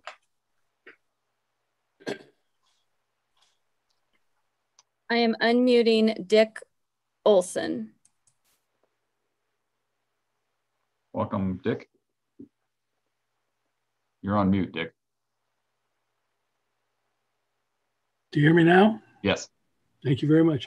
For those of you who don't know me, I'm a 49-year resident of Moraga, former member of the Moraga Fire Commission, former member of the county's Emergency Medical Care Committee, was a leader in the effort that led to the formation of the MOFD. And finally, I'm also a former member of the MOFD's board. I'd like to share a concern that I have not seen or heard anyone else raise. That is, if the MOFD were to be merged into CONFIRE, that could have a profound negative effect on the firefighters who are currently staffing our fire stations in Moraga-Orinda. That's because every year firefighters bid for what station they would like to serve at. The process is based on seniority. That is, the longest serving firefighters have preference. As my friend Vince Wells, and he is my friend, once shared with me when we sat together at a CICERA meeting, if the MOFD were to become a part of CONFIRE, then many long-serving CONFIRE fighters who are nearing their retirement age would submit their bids to work at the stations in the MOFD, which are not as busy as most of the stations in CONFIRE. If that were to occur, then a significant consequence would be that some, possibly many, current MOFD firefighters would be bumped, and our district would lose their knowledge of our local area, their familiarity with our unique set of fire risks, and with the pre-fire plans that exist for dealing with the unique local fire risks. I submit that if that were to occur, that would be a major negative impact from any potential merger of our locally controlled fire district into CONFIRE. Thank you. Thank you, Dick. I am unmuting T. Murphy.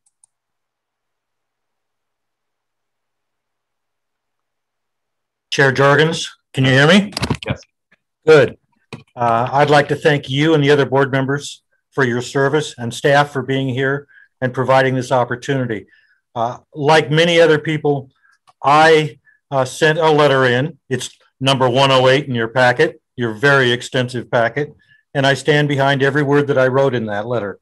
But that's not what I want to say tonight. I want to provide you with a little anecdotal reasons for why I would take the time to write that letter.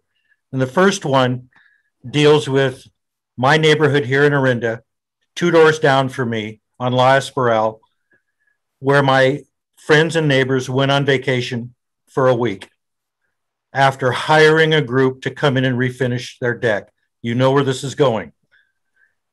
They came in, they piled up all of the old oily rags.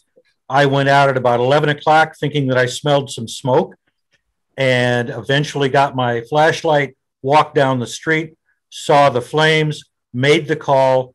MOFD had fire people there putting out the fire in less than 10 minutes. What could have been a conflagration turned into a little scorched siding and a little fire damaged deck. Great job.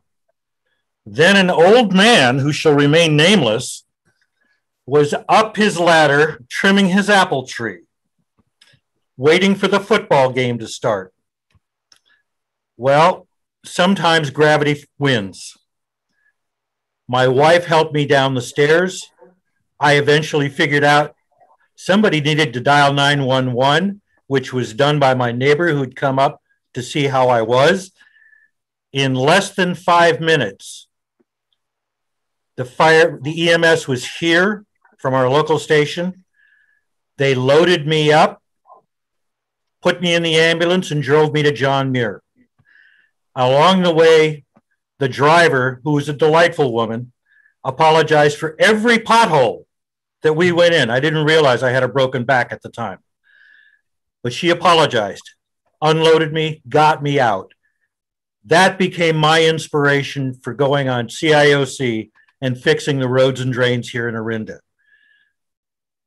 Again, less than 5 minutes before the ambulance got here and they started loading me up. Less than 10 minutes for fire to show up at a neighbor whose house would have burned down if they hadn't been here in a timely fashion. So a job is being done, and it's being done extremely well. And I would hate to see you make any decision that would cause that to go back to the way it was when we were at CONFIRE, when we had distant medical service and not very timely fire response. So again, thank you for the opportunity for sending in my letter and for having this opportunity to speak to you. And thank you for your time on the board. Thanks. Thank you, Mr. Murphy. I am unmuting Susan Precio. Thank you. My name is Susan Preco. I'm a Hercules resident. At the last MOFD meeting, Director Jex made a comment that Rodeo Hercules Fire Protection District is financially bankrupt, a statement that is unsubstantiated, untrue, and a bit of an insult to the district and the community. I don't know where he got the basis for that information, but the source was clearly an error. The district is in good shape and even has reserves. I'm quite well aware of the desires of Local 1230, who has their president been voicing a preference for a confire consolidation or merger or annexation with several self-governed districts, such as MOFD. Those terms are not synonymous, by the way. Consolidation, merger, and annexation all have many different legal and practical issues and requirements.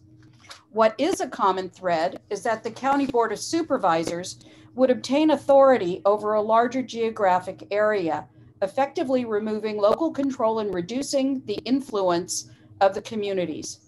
It's important to note that the Triton study to analyze the subject matter for Rodeo Hercules and East County Fire has not been completed. However, the president of Local 1230 commented recently to the Moraga Town Council that he was aware of the contents of the study. To my knowledge, that report has not been delivered to the involved parties and is not publicly available. I don't pretend to know what will serve the Moraga and Orinda community best at this time, but I do see a need for skepticism and caution and stop this before time and money are spent unnecessarily. Money which could be spent supporting your excellent firefighters and your fire and rescue services. Thank you for your time. Thank you, Susan. I am unmuting Nathan Bell. Welcome, Mr. Bell. Good evening, board members. Thank you for your time and for your service. While I too very much appreciate the MOFD rank and file members and give such great service, I appreciate it very much. I must admit, though, that as I followed this discussion from the last couple of board meetings and then listened in on the Moraga Town Council meeting, I have a very different view and characterization of Mr. Wells and the other union members' representation of this conversation. At the Town Council meeting and Moraga Town Council meeting, Mr. Wells simply suggested that the idea of sending a letter be tabled until more comments from the union can be had. At that time, the hue and cry from the citizenry, I think, was very high, and yet he insisted, he never said that the idea be withdrawn or redacted in any way.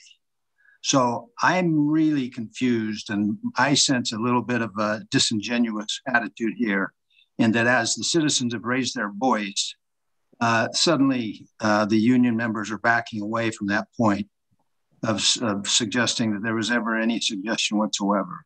The reality is that it was raised by a board member. It was put on the agenda legitimately. It was raised again at the Moraga Town Council. It was, Mr. Wells had an opportunity to completely walk it back, and he did not. He simply suggested that a letter be postponed until more review. So that's really just my comment. I think that this response to the community is very important. I'm glad we've had an opportunity to air our strong feelings on it. Thank you. Okay, thank you, Mr. Bell. Marcia, looks like we have one more. Is this the? Yeah, no. We have one more. It is Mara Richards. She already spoke though, right? Correct. I have two written public comments I'll go ahead and read. Okay. The first one is from Michael Hoffmeyer and Ann Tipton. Our family is very supportive of MOFD's work under Chief Winokur. We understand the risks posed by any move to subsume this model fire department into Confire. Current wildfire danger resulting from recurring drought or global warming poses an existential menace to our community, which is located on the edge of wildlands, stretching north as far as the Sacramento River. Multiple times each year, beginning in early spring and ending as late as November, we face red flag warnings. We realize that lightning, any accidental spark, or arson could combine with an offshore, AKA Diablo wind, to threaten our lives and destroy everything in our neighborhood. When Orinda voted to become a city in 1985, our founding citizens did so far many of the benefits at stake here. We particularly value this fire district's independent paramedic responses capacity. We encourage every Orindian to attend the May 19th Zoom event to better understand the issues at stake and how we can permanently prevent adoption of this ill-conceived proposal. The next comment I have is from Mark McCullough. Good evening, everyone. My name is Mark McCullough. I am a captain and labor rep and a veteran of 15 years. I don't want to touch on the other issues many of our brothers are going to make, so I will make it quick. First off, there are no facts to be disputed or postponed surrounding a merger without a feasibility study. So anybody claiming facts or concerns at this point, that's all just noise and opinion. Secondly, this conversation was provoked due to ultra-conservative board members questioning MOFD's long-term sustainability due primarily to their own decision-making with MOFD funds, which leads all of our firefighters to question their own job security. We are glad you are all finally paying attention, and we hope you continue to do so, because for at least one of your directors, this is not about local control. It's about total control and how he personally has been benefiting from it while speaking out against pay and benefits for our firefighters his entire tenure. To wrap this up, shame on anyone calling out Director Bates for having the backbone to do his job as elected official, despite it being not only against his own opinion, but seemingly the popular one as well. We should all be thankful to have representatives willing to do that on our behalf. Thank you for your time. That concludes our written public comment. We do have 4 hands raised. I am unmuting the title of MOFD board meeting.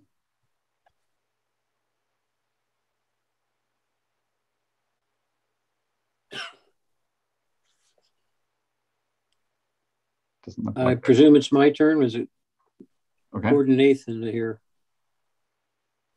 Yes. Okay, Gordon. Okay. I just had a question. I don't know if it was Marcia or President Jorgens that indicated that there was a list accompanying the agenda and the board packet that had all the communications from those who wrote in. And I'm looking at that and I don't see my letter there.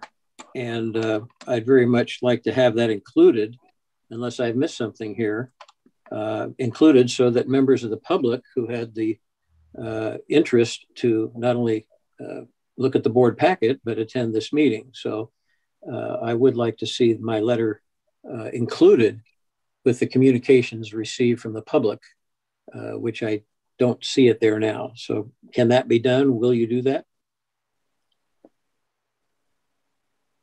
Yes, I will follow up with you on that. Okay, terrific. Thank you very much. I think we're going to, we received, I think, 240 letters, and we will be attaching all of those in the minutes. They will be. Okay, well, thank you very much, because I did receive a couple of replies, which I very much appreciated. So I'd just like to see my letter there. Thank you very much for answering my question.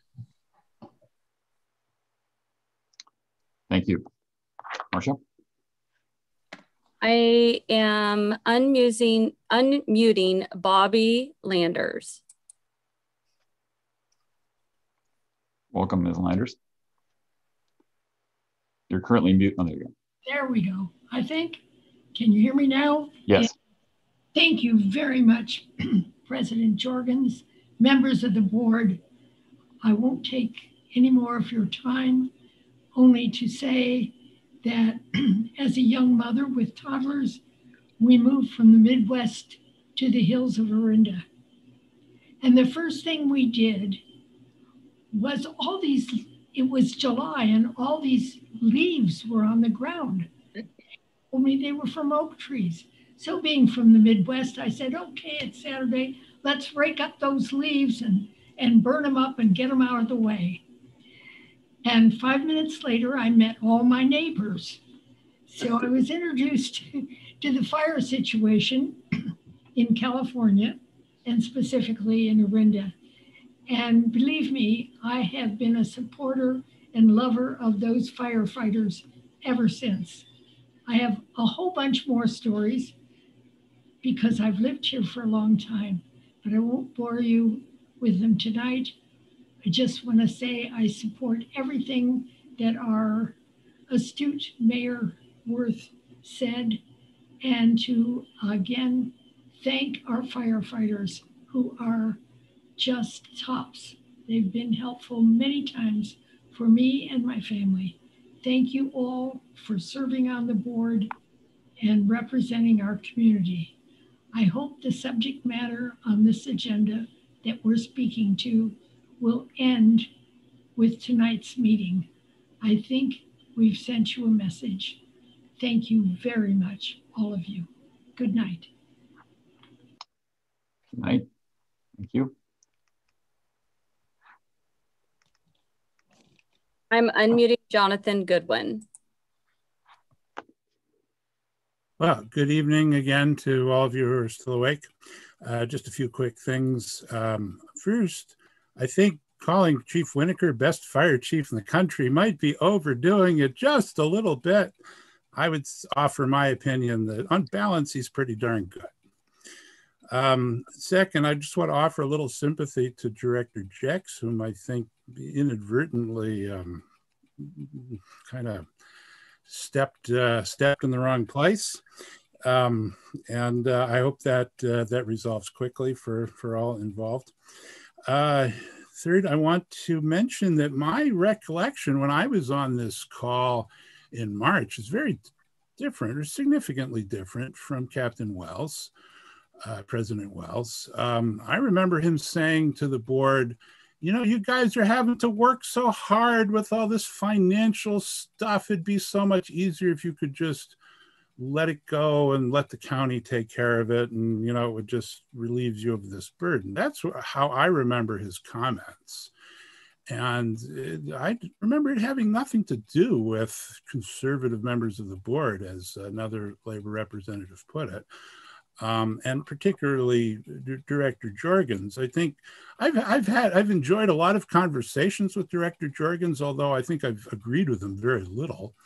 I really want to speak up in on his behalf here and say that I think he's doing very much the right thing, just trying to put this out in the open where people can see it and we can discuss it and move on.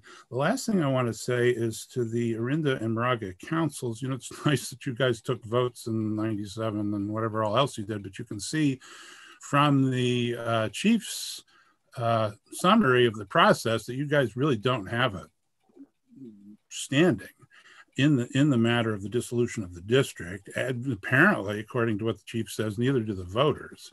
A previous speaker asked, you know, if the board could change that. And I think the board, I would offer the idea that perhaps the board, if it was sincere about this, could pass a resolution saying that that the board will not consider dissolving the district until there's a majority vote to that effect passed by the voters in this district. And that's all I have to say. Thank you very much. Thank you, Jonathan. I think that that concludes our hands raised. Yes. Okay, great. So I will, with no further comments, I will close the public comment period for item 9.2. That leads us to board deliberation of that item 9.2.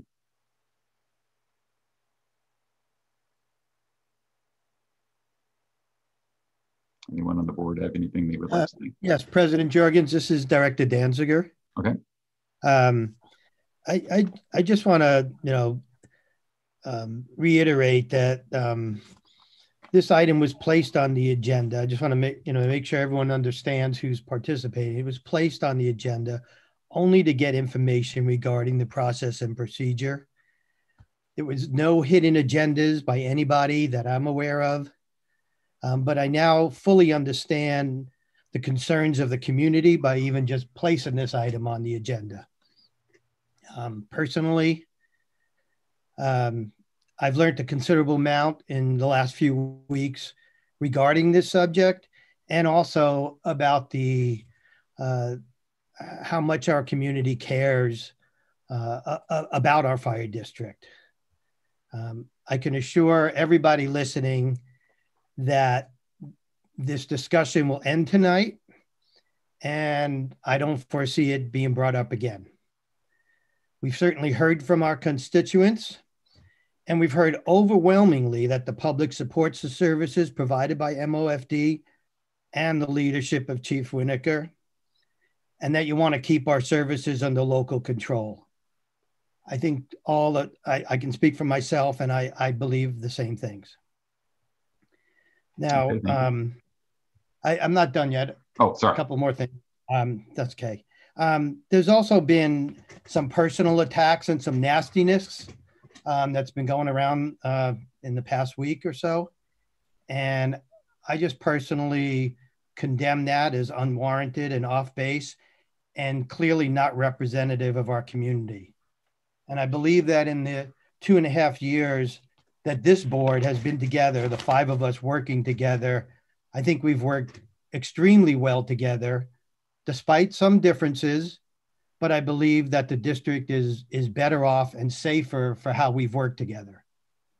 Now, I've personally been profoundly affected by the comments and the personal stories that people provided. People like, just a few of them, Barbara Chaconis, whose husband had a near-death experience and survived due to the timely care provided by MOFD. There were numerous letters from new families here who talked about moving here because of the reputation of MOFD and how they felt safer being here. People like David Keenan, who wrote that. And then there were our former directors. There was Dr. Godfried, Frank Sperling, and Dick Olson, who spoke passionately about the establishment and the mission of MOFD. And the city of Orinda, town of Moraga, Board of Supervisors, and hundreds of others that wrote to us. And I'm sincerely just touched by the effect of all those letters and how passionate people are. I've responded to many of them, not everybody, but I want to just personally thank everyone for their support and the pride that we all have for the men and women of MOFD.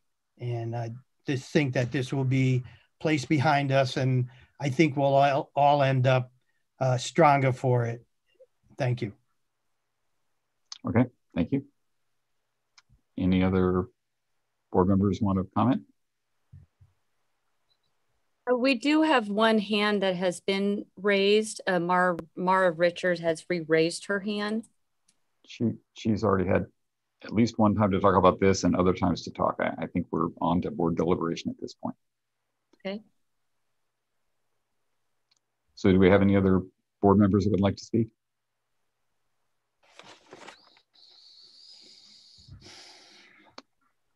So I guess I would like to make at least a couple of comments.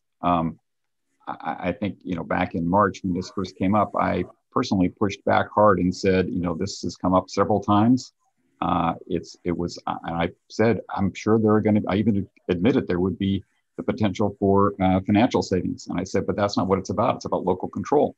And one of our directors pushed back on that and said, local control, it has gotten a number of districts in trouble. And I said, which ones, can you give me an example so I can look it up? And he said, East County. So I hope the people in East County are listening, since we've heard from some people about that kind of thing today.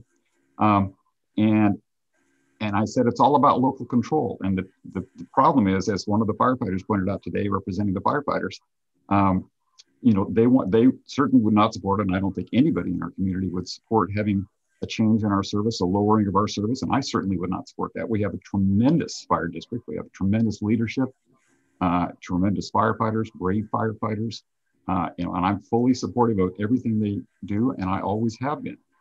But the problem is, that's how our community feels about it. And we get to set our priorities today. And as soon as we give up control, we don't get to set our priorities anymore. We don't get to set our service level anymore. Our service level is then in the hands of the County Board of Supervisors. And they get to set our priorities. And they, I'm not sure, are necessarily as aware of some of the special needs that we have. As people have pointed out, all the terrific service we have and the special, wild, the urban wildlife interfaces that we have, and we're in a risky district in many ways, and we have lots of windy roads, and we need to have people that know. I've heard stories about people getting lost. Before we had our own service, the ambulance drivers getting lost on the way to pick people up. So we don't have those problems anymore, and those are the reasons that we need to have local control. And I think what I've seen in a lot of the letters is that people, certainly we all care about the finances. I think that there are several directors that have been especially careful about wanting to make sure we had job security for our people and we had strong financials. And I think we do have strong financials. I think ours are actually much better than, other than San Ramon, at least as good as anybody else's in the counties and better than Con Fire's. So, again, it comes down to local control. And what I heard over and over was, we don't want to let somebody else set our priorities and decide how much money of our tax dollars are going to get spent in Orinda. And based on all that, I didn't hear anybody else say anything. I would propose, as I think Director Danziger recommended, that because of the overwhelming public response we've gotten against the idea of studying this anymore, I would propose that we instruct the staff to not spend any more time or money or effort on studying or anticipating the study of the consolidation.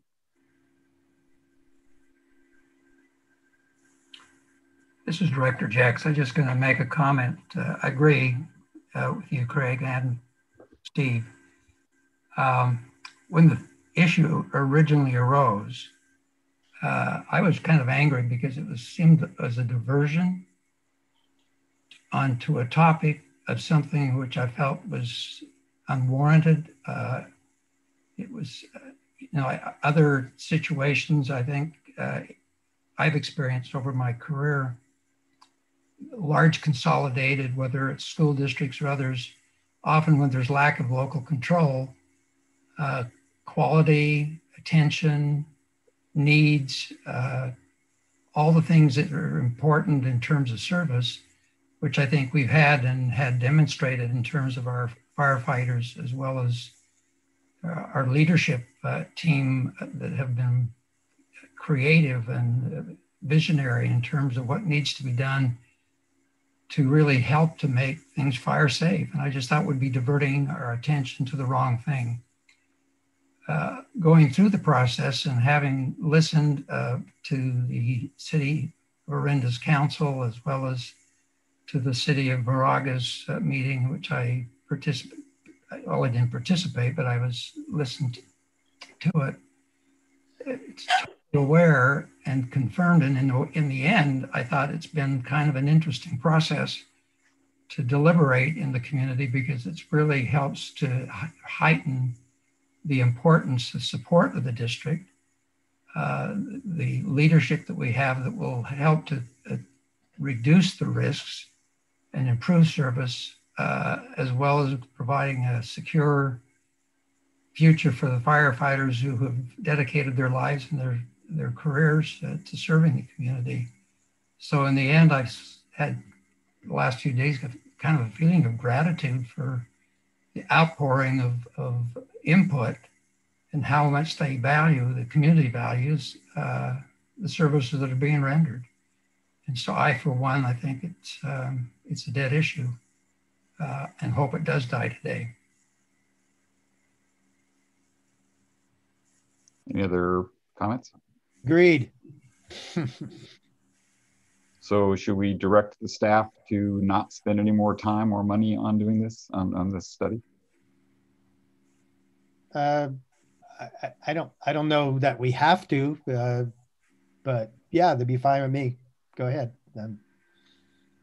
I would agree with that.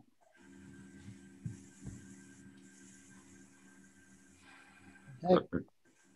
Connor or Bates, any comment? I think we should do a vote.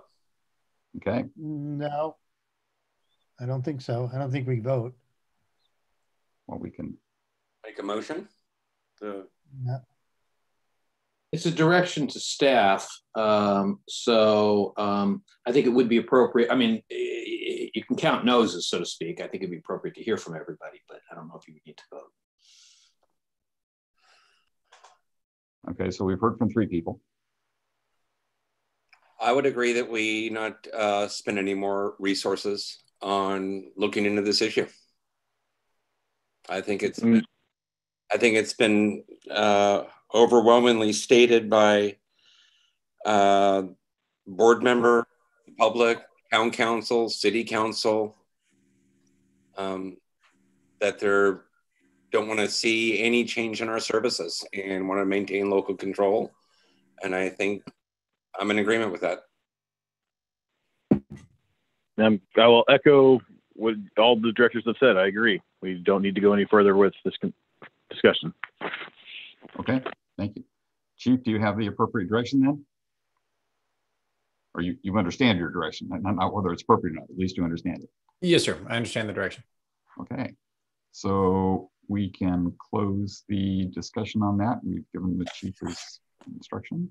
Now we go on to regular agenda item 9.3, resolution 21-09, a resolution of the Moraga-Orinda Fire District of Contra Costa County to urge the California Department of Transportation to mitigate combustive vegetation in state-owned lands traversing the district. Good evening, directors. As discussed last month and restated in the background, MOFD has been involved in a now 3-year-long back and forth with the California Department of Transportation regarding the maintenance of state-owned lands along Highway 24. I won't restate the full background other than to say Caltrans asserts that state-owned lands are not subject to the local fire code or local inspection, and that they do not answer to us.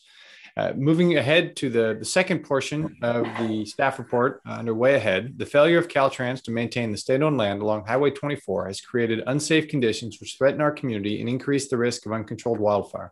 This was confirmed in July of 2020 when a roadside start near the Wilder off-ramp on westbound Highway 24 rapidly spread upslope towards Upper El Toronel, burning onto East Bay Mud Watershed in violation of Health and Safety Code 1300 and 13008. As a state agency, Caltrans has asserted they are not subject to MOFD's fire code. They have further asserted that Public Resource Code defensible space requirements do not apply to state agencies. As such, MOFD does not appear to have the authority to order Caltrans to abate these unsafe conditions.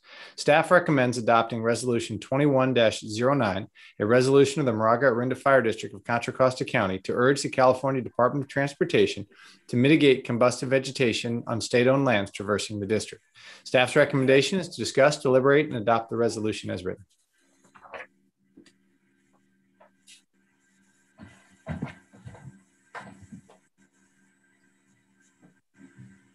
I will open public comment on agenda item 9.3. We do not have any hands raised and we've not received any written public comment. Okay, so I will close the public comment on 9.3. Do we have any board deliberation on 9.3? I just had kind of a question. If we approve this resolution, can we direct it to be sent certain places? I mean, I don't just want this resolution to be done and then go in our file. I'd like it to go to, the appropriate Caltrans people, as well as our other our state representatives, probably the City of Orinda, Town of Moraga, as well as Board of Supervisors. I'm just thinking, where do we go from here? Yes, sir. We'll certainly transmit the resolution and share it with surrounding agencies as we urge them to consider a similar resolution. This is an area where the more folks that have a similar resolution on the books, the more powerful it will be. But ultimately, the resolution will have real impact when inevitably there is a roadside fire as a result of Caltrans' failure to maintain the roadside, at which point the resolution will form the basis for follow-on action. Thank you, Chief.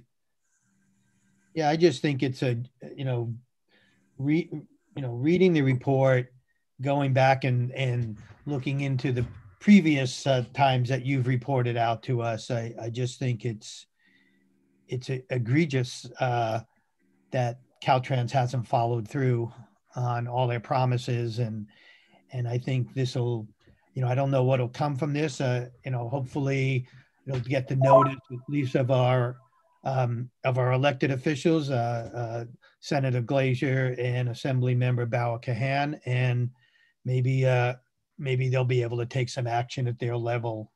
I'm thinking some public hearings or something along those lines to get Caltrans to move on this. So thank you, Chief. Okay, so do I hear a motion to approve this item? So moved. Second. Any discussion? Okay, shall we, Marcia, you want to take a roll call? Director Bates? Aye. Director Danziger? Aye. Director Donner? Aye. Director Jex? Director Jex. John, you're on mute. Director Jex? Aye. President Jorgens? Aye. Okay, the motion passes. All right. By the way, I want to thank Jenica Maldonado of our office for working with the chief in putting together this excellent resolution. Great. Thank you, Jenica. Okay. My pleasure. Thanks. Item 9.4, the regular agenda, the proposed annual operating budget fiscal year 2020, says 2022, I guess that's right. Yeah. President Jorgens, members of the board, good evening. Tonight is the second public meeting to discuss the proposed budget. Next slide, please, Martha.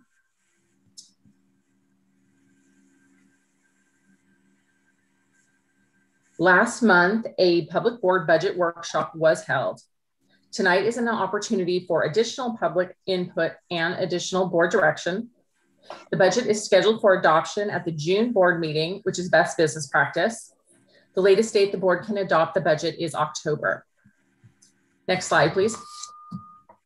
Last month during the board meeting, the Station 45 exercise equipment and the Station 45 painting of exterior trim was directed to move from the Capital Projects Fund to the General Fund. These changes have been implemented in the proposed budget before you. Next slide, please. The proposed budget includes general fund revenue of $28.7 million, expenditures of $28 million, and a budget surplus of $744,000. Next slide. Many of the district's expenditures are required based on contractual, operational, or legal requirements. The non-discretionary expenditures are detailed on the slide and total $24.1 million.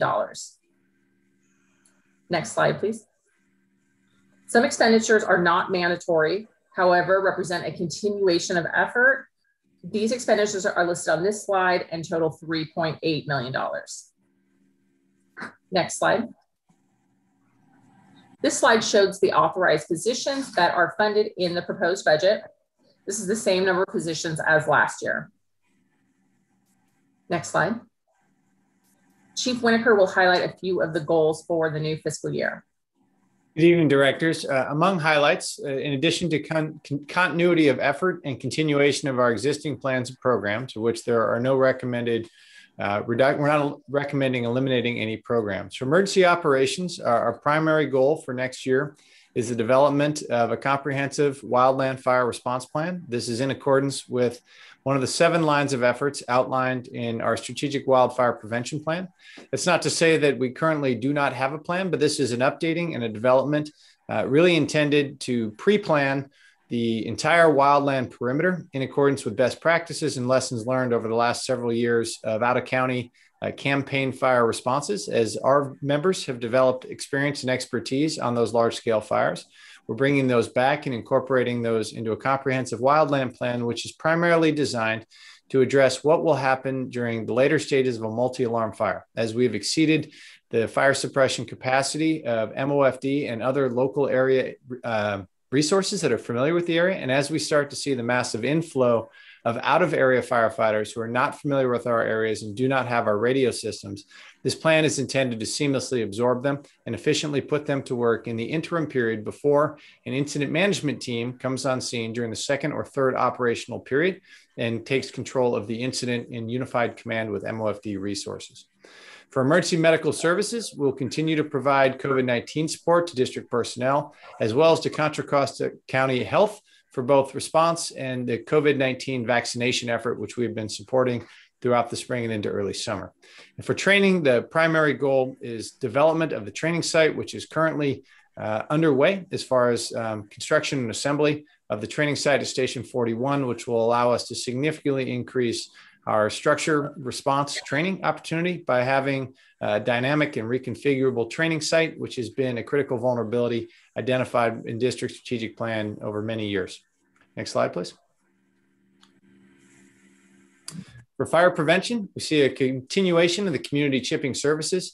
As we got tonight, thank you, the adoption of the citation authority and implementation of that process as another tool that can be used in addition to the tax lien process to compel residents and landowners to comply with the fire code, specifically Section 325, the exterior hazard fuel reduction requirements. Also, the development of technology-based systems to increase the efficiency of our assessments. Currently, our folks, we have done some of this. However, there's more to be done. We understand that with 14,000 parcels in the district, the 4 members of fire prevention with clipboards and going door to door are not going to be able to cover all the ground we need them to. We're exploring opportunities to utilize technology to make them more efficient, to allow them to cover more ground and to make a seamless transfer of understanding of what needs to be done from the fire prevention staff who are doing the assessment to the resident, to reduce the number of back and forth follow-ups that it requires to gain a shared understanding of what work needs to be done, and then to assess the effectiveness of the work that has been completed. We think there are some technology opportunities out there that will make our folks more efficient and allow them to seamlessly share their understanding of what work needs to be done with the resident without errors of translation or delays in transmission. And then for administration, the implementation of digital board meeting agenda and packets, which will also bring us into compliance with various requirements and reduce the amount of time that it currently takes the secretary to the board, the clerk to the board, to prepare those packets. We see that as another opportunity to regain some time, which can be tasked to other areas of need. And then implementing technology to improve our accounts payable process, move away from paper-based payments in order to maximize the opportunities and reduce the amount of time spent on mundane clerical tasks, allowing those staff members to focus on more important projects. Next slide, please.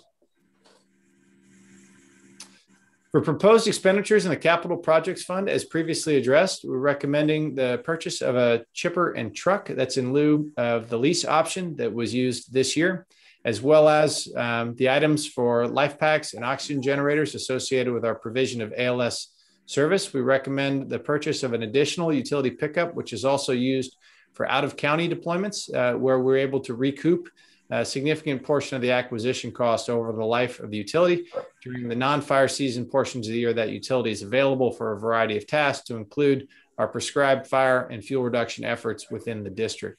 We recommend the purchase of Hurst extrication tools for engine 43, one of our freeway responses.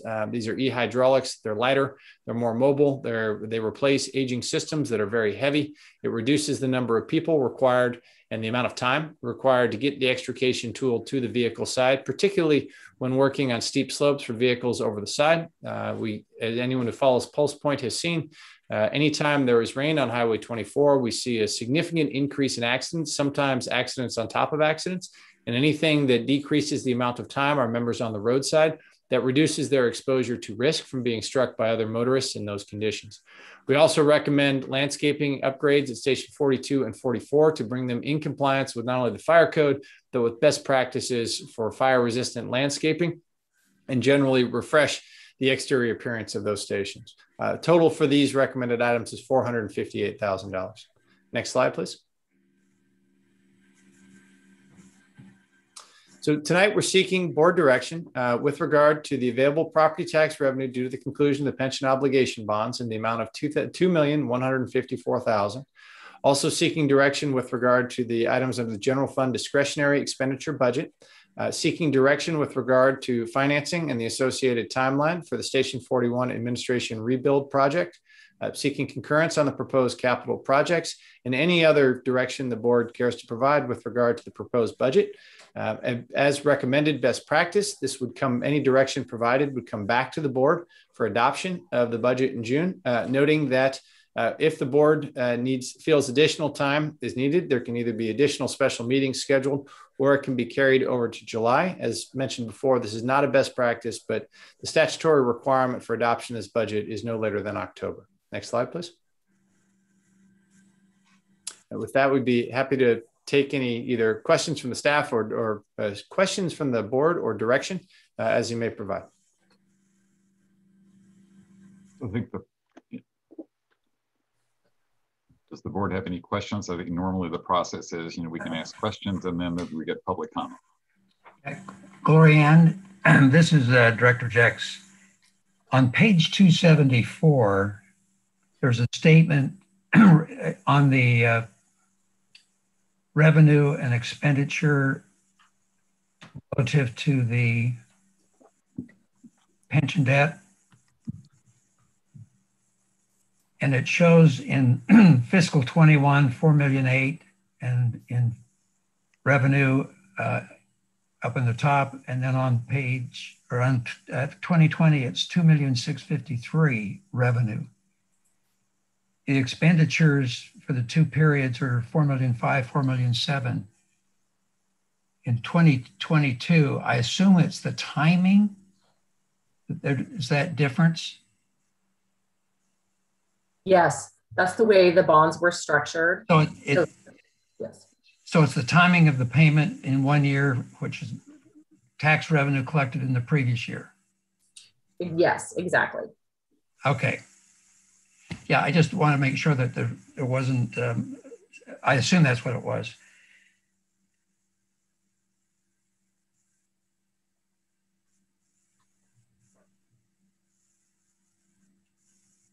Okay, any other questions before we open it up to public comment? Yes, this is Director Danziger. I have a question. Under fire prevention, the fuels mitigation, that's on page 35. Fuels mitigation, $100,000. I believe that's the chipper program. I just want to clarify that is the chipper. Yes, that's correct. Okay, so, and that's presently, we rent that equipment, right? 10,000 a month, I believe. Yes, sir. Correct. So, under capital projects, we have 180,000 to purchase it. So, the net difference would be $80,000 basically, and then we'd own the equipment. Right. Yes, sir. Right. And okay, well, hold on. So the purchase of the chipper would come out of the capital projects fund. So the 180,000 for the chipper and truck is separate. This $100,000 here is for fuels mitigation, is in addition to the purchase of the chipper and truck. Oh, operating expense, in other words. It's primarily used by when we hire the outside companies to come in and do work throughout the district. Oh, okay. Okay. Okay. I didn't understand that. Okay. Got it. But there is still a difference because we are renting the equipment So we won't have that fee anymore. We'll just have the purchase price.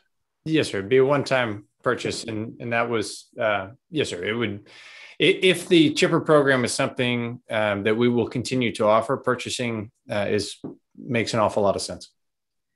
Yeah, I think, you know, as far as the chipping program goes, I know it's been very successful and it's extremely well received by the public. But, you know, I just wonder if we need, you know, the other directors to, we need to discuss that. I mean, this is, you know, to purchase or to keep leasing, basically. And one question I had about that before we maybe talk about it a little bit more, is there any opportunity, or would we want to try to purchase the equipment we already have? We could. We do not have a lease to own option with it because we entered a month-to-month lease based on the limited nature of our commitment last year. Okay, so we would be ordering and then buying brand new equipment that we'd own. Yes, sir. So, I mean, I think as far as that's the largest expenditure on the capital projects. And I just wondered how other directors feel about purchasing versus continuing to lease, or, you know, I guess we don't have to decide it right now, but, you know, I just like to hear how other directors might feel about that. I mean, you know, so, and I think at the last meeting, didn't we give some direction on some of those capital projects, or do we just defer it to this meeting? No, sir. Direction was given regarding moving things around. But obviously, last month was public workshop and input. If the budget that you see before you tonight with regard to capital, if the things that are in there align with what you support, they don't require a line by line. Yes, this. Yes, this. In the absence of guidance or specific direction given tonight, the budget that is proposed here will be brought back for adoption in June. Okay. Okay.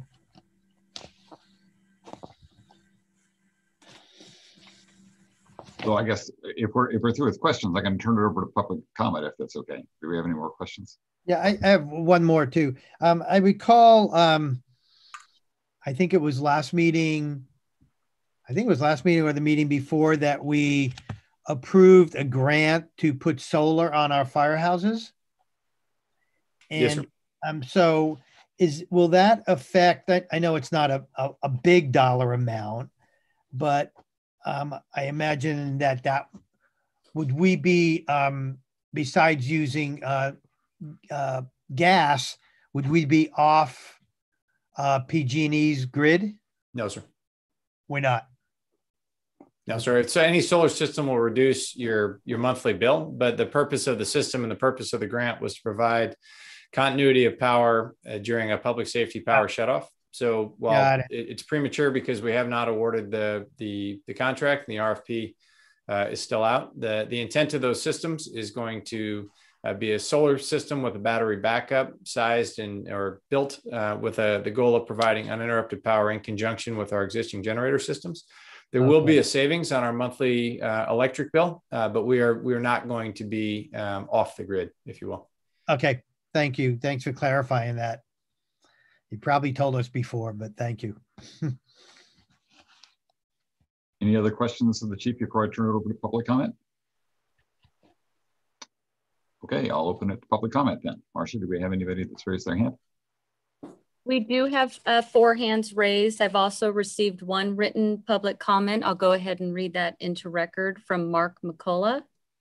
Good evening, everyone. In response to the chipper program and having to fund that program with capital resources, I feel it's important to relay numerous public questioning surrounding the topic brought to our attention at the fire station. This is a very well received option for our citizens, and the comments I have received are: 1, why can't it be year round? 2, how are people that haven't signed up for it able to dump their debris? So my question would be, why don't we make the service self-sustainable by charging a fee? I am now unmuting Carol Alvord.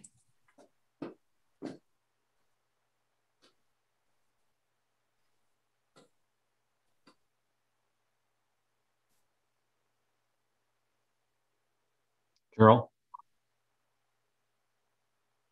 Can you hear me now? No, we can't. Thank you.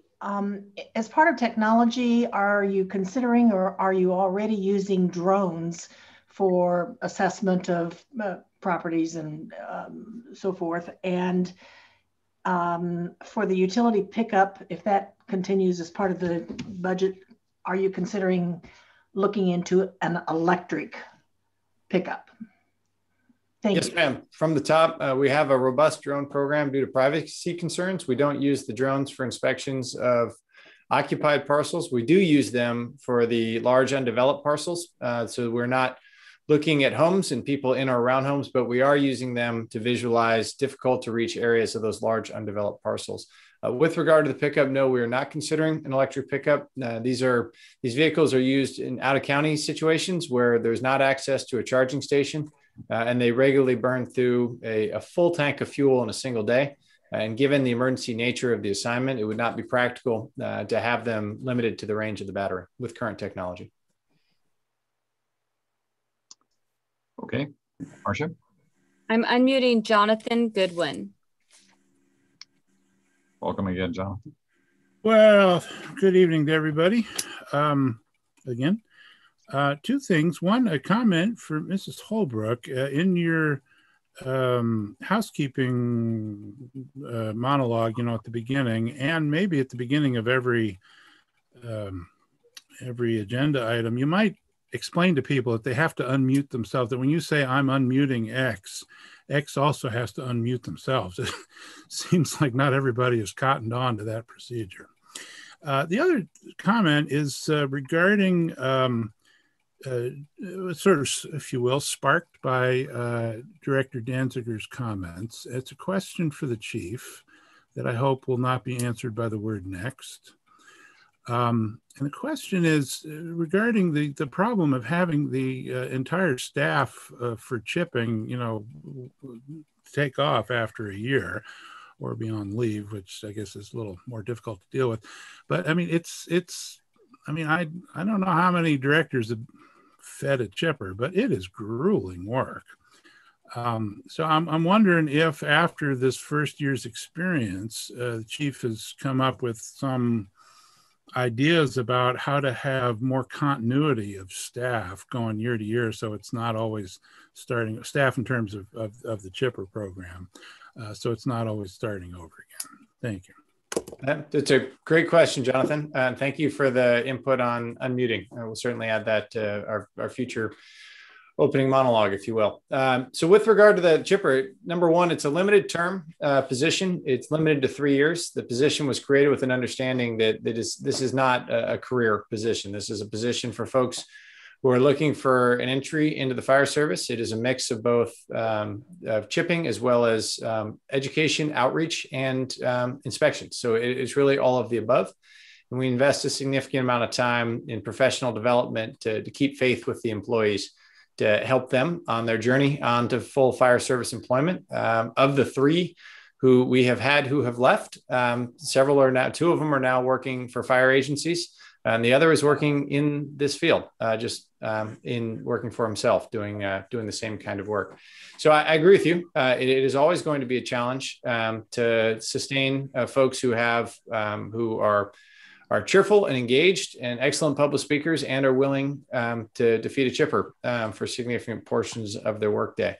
One of the ways we have discussed or explored moving forward is, as we've done with the pilot project, with the board approved recently, that is converted $30,000 in salary and benefits that was recouped from the absence of the vacancies we have in the fuel mitigation specialists, to hire a contract crew who worked for us in that capacity, but provided by a contract labor provider. So that's certainly one of the opportunities we're looking at.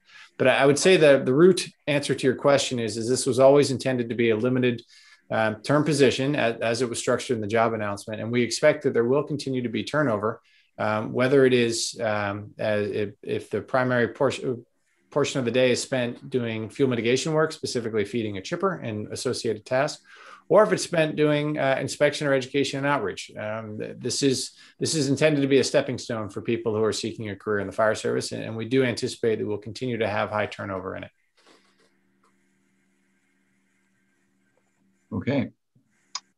Marcia. So I am now requesting for Charles Pors to unmute himself. Hello, can you hear me? Yep, welcome, Charles. Yes, look, last summer, there was an awful lot of public request for continuation of the chipper program over the summer, which was declined by the board. I would like to suggest to the board and to Chief Winokur that we absolutely need to have a continuous chipper program running year-round without interruptions, as has occurred this year with the MOFD program, and that you guys need to get some mechanism together to ensure that the community has continuous year-round chipper service, even if that requires hiring an outside chipper tree company to do it. I have not heard the chief suggest that you get somebody from the outside to provide this service to the community year round, or what that would cost. I imagine it would be more expensive than owning your own equipment and using your staff, but I am not sure that that's the case. But what I'm telling you is that the community is essentially demanding of you that you provide year-round, continuous, uninterrupted chipper service so that we can get rid of the excess fuel that is all around us. We cannot have this on-again, off-again system that is enormously disruptive and confusing and occurs in an unannounced fashion. We really want to have chipper service while you are issuing citations and not have the summer interruption. We want to be able to get rid of our excess fuel continuously. I would also suggest that we probably need, though I do not know this to be a fact, 2 chipper crews running year-round, not 1. Thank you very much. I'd like to hear what your response is to my comments, please.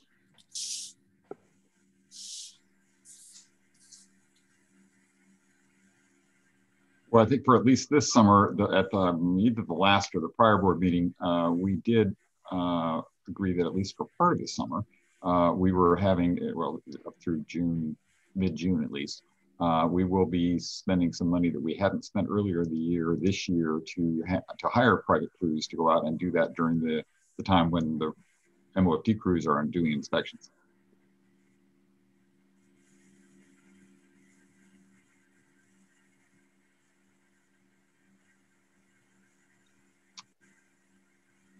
Okay.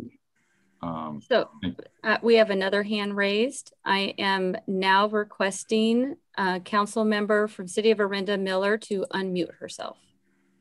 Great. Thank you so much, Chair Jorgens and directors. This is Orinda Council Member Inga Miller, and we are appreciative of the chipper program, as you've heard, which is very popular in Orinda. And as you know, our residents have also doubled down their commitment to public safety, infrastructure safety, fire safety with the passage of Measure R.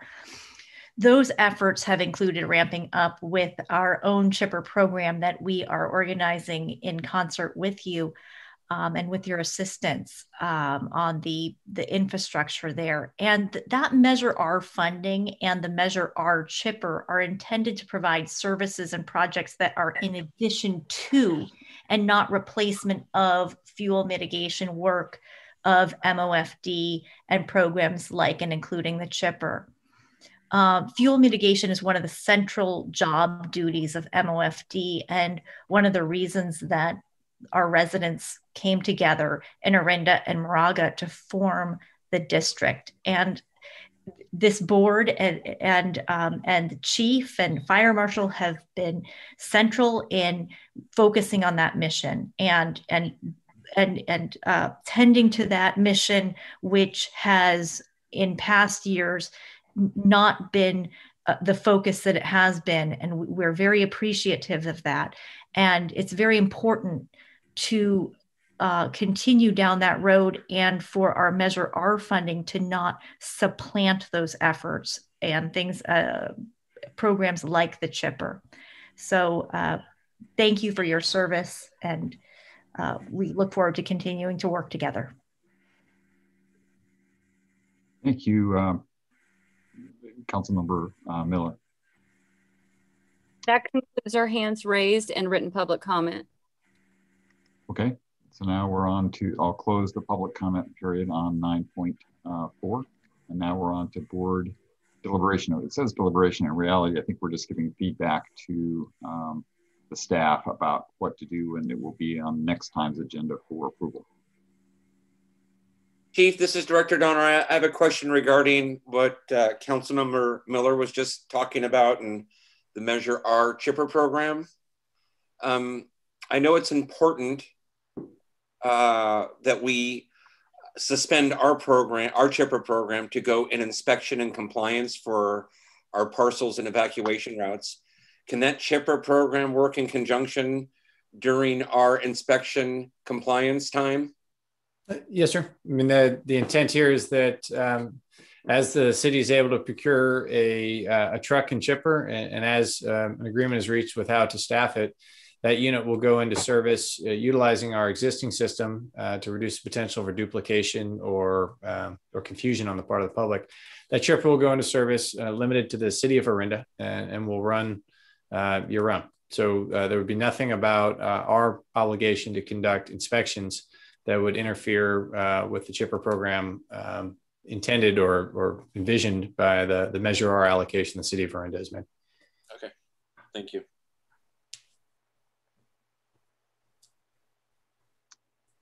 Okay, does anyone have any other questions, comments, deliberation, or do we think we are okay and we'll expect the chief to bring this back next month?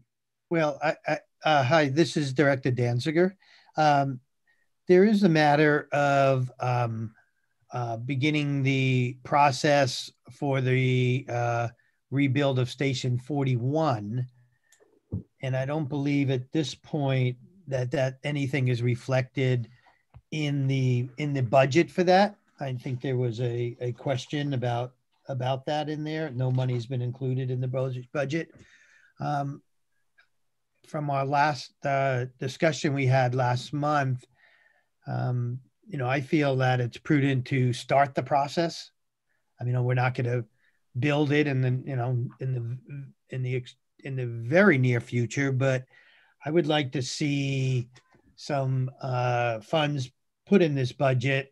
And I think the amount that I saw last time was $100,000, which I believe would get things going. We need, I can't even address what we need, but I know we need a study. We need, someone to get out there and put everything together. So I'd be in favor of adding $100,000 in the appropriate place to begin the process for Station 41. If I might clarify, sir, until there's a decision with regard to how Station 41 and admin will be funded, which will then drive the timeline, I think it would be premature to put money in, because if, say, option C from the long-range financial forecast were adopted and Station 41 were on a 10-year horizon, there's nothing we could do with $100,000 now, especially given that the proposed land swap would not occur 10 years in advance of actually breaking ground. So from my perspective, we need a decision with regard to how the process is going to be funded. That will drive the timeline. And once we have the timeline, then we will make the necessary proposed budget adjustments. Okay, thank you for the clarification. I think my memory is how we left that last time was that we were supposed to have a closed session about what the status of 41 was, that it had happened in a committee in the past, but had never been brought forth to the board, what the status of the negotiations was. And so we were supposed to have that in a closed session, but that didn't happen today because we got hooked up on other things. And that we also still have to bring back the long-range financial plan because that's where this stuff gets discussed. And I'm fine. I'm okay with spending a little bit of money this year if we need to. That doesn't bother me at all. But we need to have the closed session briefing first. Okay, so maybe at the end of this meeting, when we bring up future items, we can bring that up. Absolutely.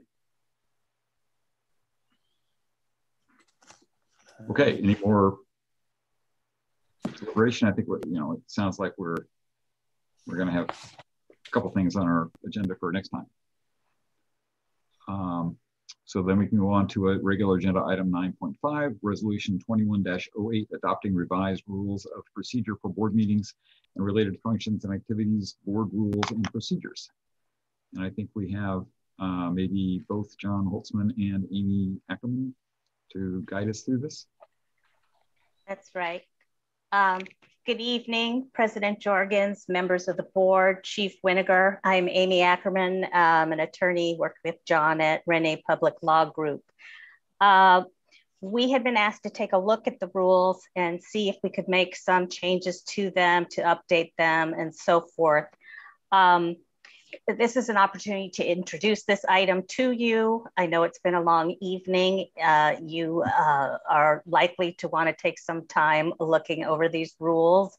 You may have changes that you'd like to make to them, and of course, we're available to do that. What I'll do tonight is just give an overview of the rules and what changes we made, and happy to answer any questions or anything that the board would like to know.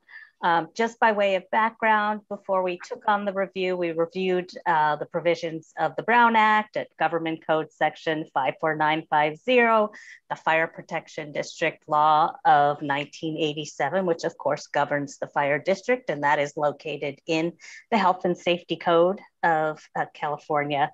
The government provisions related to enacting ordinances, and the other laws that regulate special districts as well as firefighting activities. Most of those are in the Health and Safety Code. We also took a look at the existing rules, and we reviewed the relevant board practices.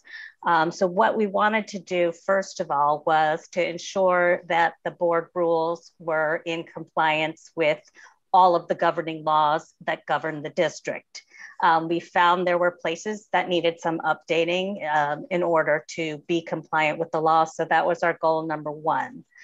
Number two, we wanted to reorganize and streamline them a little. There were places I think that the rules had probably been amended from time to time, and different provisions were in different parts of it. I personally wanted to add a table of contents because I think it's so hard to find what you need without one. So we did add a table of contents. What we also did to make this a living and useful document is we took all the relevant Brown Act provisions and added them into the rules so that you're not required to check the statutes and the rules. You'll have all the information in one place. And I think that's helpful for board members, as well as very helpful for staff who are drafting the agendas, doing the minutes, and so forth. When we updated the board rules, we also put in the relevant statute that addresses the topic. So that way it's very easy if you need to check on the content for changes, or you want to look to see if there's any case law or attorney general opinions on the topic at hand, very easy to find. Then we made some clarification of procedures that were either confusing or didn't address certain things.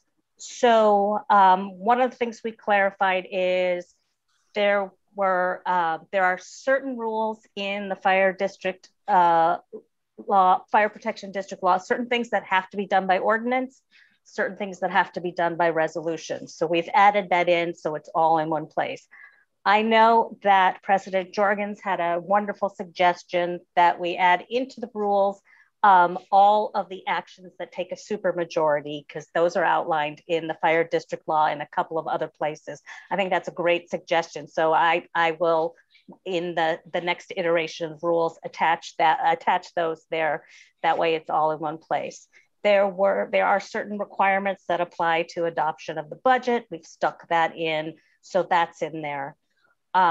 We also added the requirements. There's actually specific requirements that apply when adopting fee ordinances. We've got those in the rules. It'll all be there for you. Then what we did is we fine-tuned a couple of things.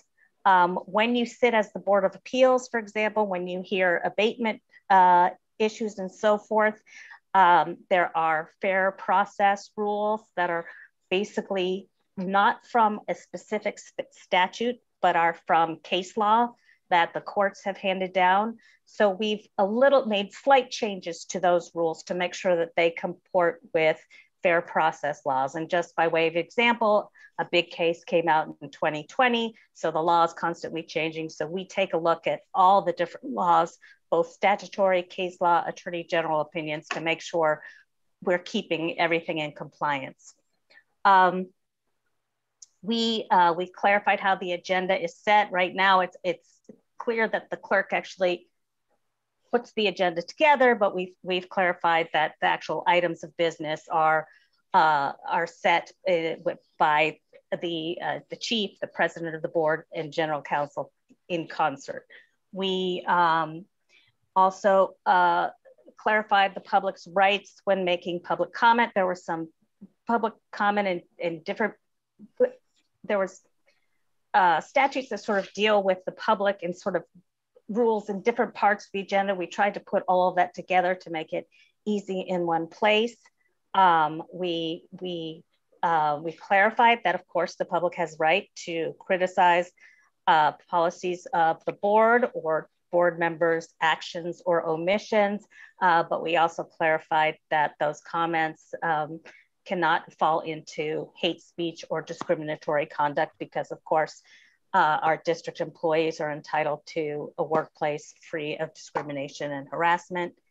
And I'm trying to think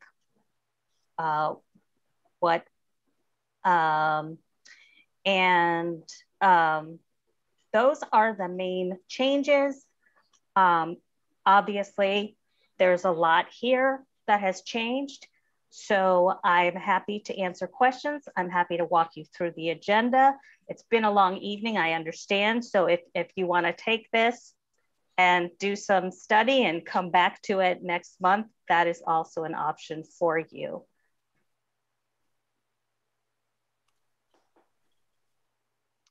Thank you, Amy.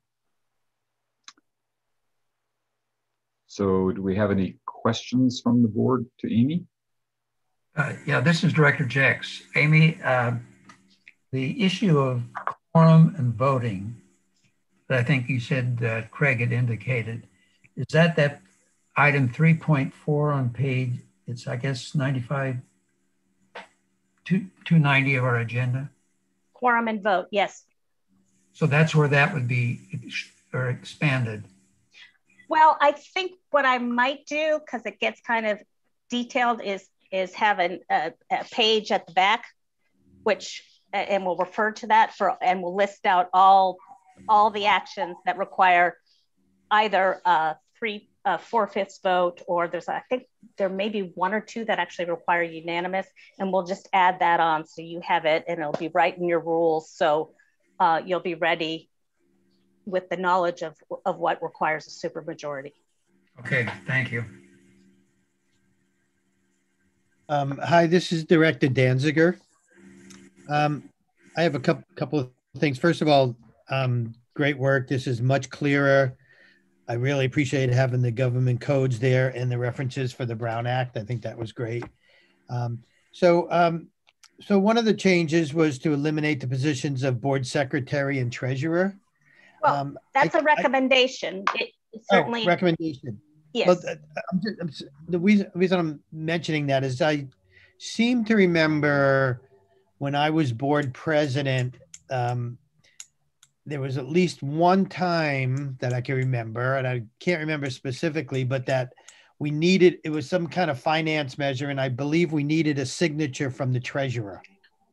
I don't know if that was by law or why that was, but I remember there was a document that had to be signed by it. I think maybe it was the bank. Maybe it was when we changed banks or something. I really don't remember the reason. I remember that too. You're right.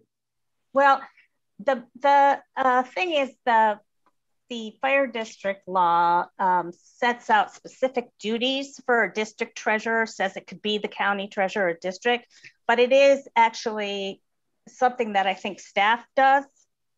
So I think that I don't know that the treasurer currently is carrying out these duties. I have it in the comment of what the statute requires. So if your treasurer is not carrying out those duties because either the county treasurer is doing it or staff is doing it, then you wouldn't want to appoint someone treasurer who's not doing the duties, if that makes sense. Mm-hmm. And other districts generally don't have treasurer and secretary. I mean, you appoint the president because you need someone to preside over meetings, and then you have the vice president in the event the president is unavailable. Mm-hmm. But now, there may be smaller, really small districts that don't have staff for all of these positions. But for example, I don't think I think your board clerk takes care of minutes and all of that, not your board secretary. But if the preference is to keep these positions, it's just, I'm not sure they're actually carrying out the duties of treasurer and secretary. So that was my thinking on it. So there's no legal requirement for an elected board like us to have those. But I think it was Director Donner was treasurer before, and I believe he had to sign something. So, I don't recall signing anything when I was treasurer. You don't? Okay. No. Maybe it was the first year. Maybe it was in different. I just seem to remember it, but I could be wrong. But I guess we can cross that bridge if we get to it, or we need a treasurer. But okay, I'll just move on. I have one other item is on the and this was in the previous rules and procedures. It's section 2.3 that says that somebody could only serve as president for one term. Can't do two consecutive terms. Well, that's the pleasure of the board. That is common practice for most for many boards and city councils, but it is not a legal requirement. That is something that you do not have to have. Right. Completely, most of these items are in your discretion. I mean, obviously, the provisions that mirror the Brown Act, that's the law, and you have to do that. But for something like that, that's the board's choice. Yeah, just so you know, and obviously it's not legally mandated at all. One of the things that Amy did is she canvassed the rules of similar districts, et cetera. And so if we had something that was in the rules of a lot of them, we put it in, but they're not, it's absolutely not required. Okay. Yeah, I would probably not have that in there personally. I was looking, and I think it was in there before, wasn't it? I don't think so. I think it was. I was wasn't told in there before. Okay, because we did have somebody be president twice. So yeah. No, I don't think so. I think it was, so it's completely the board's discretion. Okay, got it. Steve, I agree with you there on that one. I thought, and I thought you served 2 terms. Yeah, you did 2 years in a row. So I guess it wasn't in there before, so that's a good thing. I personally don't think that one is necessary, but we can discuss it further. I think. I'm not sure whether it's necessary, but I think it's healthy. Yeah. It is, since, I think both the Moraga Town Council and the Orinda City Council, for example, do that. They rotate it. And I think that is a healthy thing for building experience in the board and for giving different people opportunities to participate. And I think it's a healthy concept. Yeah, I just thought it should be discussed. It's kind of I know it probably hadn't been done before, but we just recently did it, and I just thought I should bring it up and see how other directors felt about it.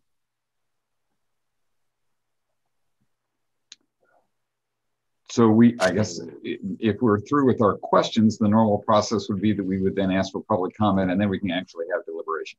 Okay. So are we through with questions? If so, I'm going to open it up to public comment. Is that? I can imagine there are lots of, we'll talk about it under deliberation. Yeah, go ahead. So let's open it up to public comment. Does anyone have public comment on this topic, 9.5? We have one hand raised. I'm unmuting Jonathan Goodwin. Welcome again, Jonathan. I have unmuted myself, as I learned to. So first of all, I want to express my deep relief that we've determined that Director Danziger was not a scofflaw, will not be going to jail for his transgressions. Secondly, I think so understand, I didn't read this portion of the board packet, so I'm kind of flying blind here, but there's a resolution, and I want to say it's 0703, that states that the board will take public comment at the beginning of the item, and also prior to a vote, I believe. So in other words, before the board discussion and after the board discussion. And this is very often not observed, but some of us know it's there and can pull it out if needed. And I wanted to know if this is in or is it out under this new regime?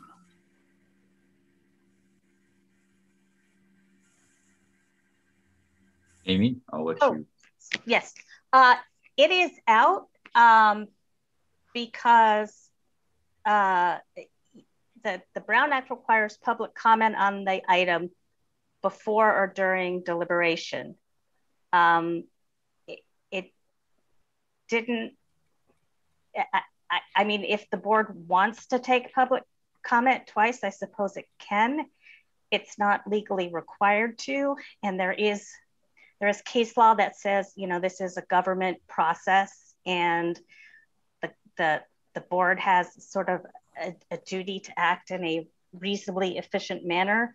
And I'm not sure why you would take public comment twice on the same item. But if the board wants to take public comment twice, it can choose to. I think, you run a risk of very long meetings and not necessarily getting your business done. Right. That would be, on the one hand, if everybody spoke twice, it could be too much. On the other hand, and I'm not familiar with any other legislative body that takes public comment twice. On the other hand, I mean, the I don't know what you call it, the difficulty there as a member of the public, as I've been for quite a while, is that after the board has deliberated, one often wants to add a word or something in addition in response to the deliberation, because when one speaks just cold based upon the staff report, or if there is a staff report or so on, one is not informed as to how the directors are thinking about voting on something. So it kind of cuts the public out of that. Although, I mean, I certainly understand the other side of it as well, but I would just ask the board to, or, and the lawyers, to think if there's some way of balancing, cutting that baby in two in a way that's not mortally it's not deadly. Okay, thank you, Jonathan. Is there other public comment, Marcia? We do not have, oh, Charles Porras just raised his hand. Porras, yeah. Okay, Charles. Mm-hmm. Welcome, Charles. Yeah, thank you. Yeah, no, an incident where the public needs to have an opportunity to speak again is thank you very much for informing me that funds have been made available for the chipper in June, but that leaves July and August without an MOFD chipper. When I was talking about the chipper, I was referring to the MOFD independent of what Orinda does, and my belief that MOFD needs 2 chippers. And the whole point, I think, of having conversations with the board is to be able to have some level of dialogue. So I think that the idea of having an ability to comment after the fact is certainly appropriate. I did want to ask a question specifically about the rules, namely the rules about recusals and conflicts of interests, whether those have been updated to current standards. I haven't had a chance to look at the document. Thank you.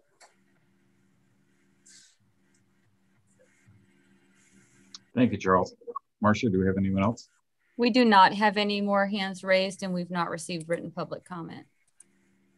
Amy, did we modify our, because I know we had rules historically that were more strict than the law, the California law was about conflicts of interest.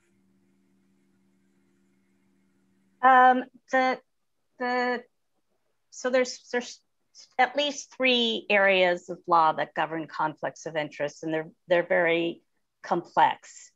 And we reference them in the rules in the same way the old rules reference them, procedurally about what is required of a board member if they have a conflict of interest, their conduct, they have to announce the conflict, they have to recuse themselves from deliberations, they cannot participate in the deliberations. That hasn't changed. But we don't put all of the laws related to conflicts of interest in the rules because you couldn't do that. But the process and the content regarding the conflicts is the same from the old rules to the new. Okay. So I guess we can close the public comment period, Marcia, because there's no one else, right?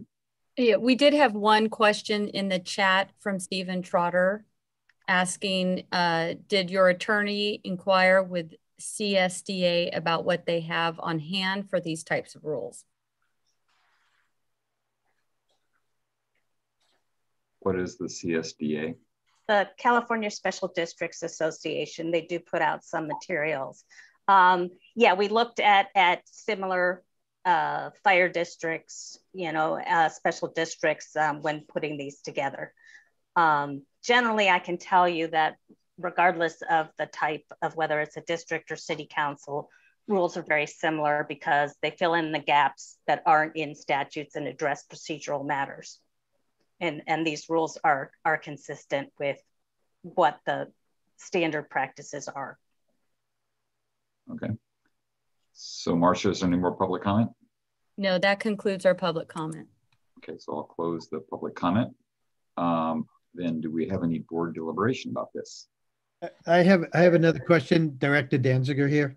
Under 4.1 regular meetings, it says regular meetings held the 3rd Wednesday of the month at 7, and on the 4th Wednesday in the months of June, July, August, September, October. Is that what we presently do? The 4th? No.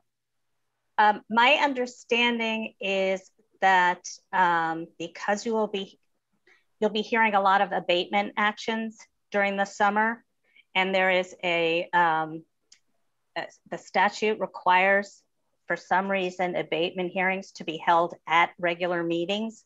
You can't hold a special meeting to do an abatement appeal. I don't know why that is. I'm not sure what the policy reason behind that is, but it is what it is. And so I think the chief had requested that we set these additional regular meetings. They can be canceled if they aren't needed, but in order to accommodate all of these hearings in the summer, the request was to set 2 regular meetings. Thank you, Amy. As addressed in the staff report, sir, what we found last year, and we certainly saw this with some of the hearings carrying over as far as into the winter of 2021 for notices to abate that were issued in June of 20, that the once a month meeting, especially given the volume that we anticipate seeing with an increase in inspection activity, will overwhelm our normal meeting system. And then only having one opportunity so that if by the time we get done with the 30-day notice, the 15-day notice to abate, and then the 10-day notice of a hearing, that can become a very elongated process. And now we result in people doing work or lien funded work being carried out in the high fire months in the fall. So we're seeking to avoid that by proposing the addition of the extra meeting during those months with the understanding that if, which we certainly hope, that residents are bringing their parcels into compliance in a voluntary manner and there's not a need for hearings, then those meetings can be canceled due to a lack of items to discuss. Okay, understood.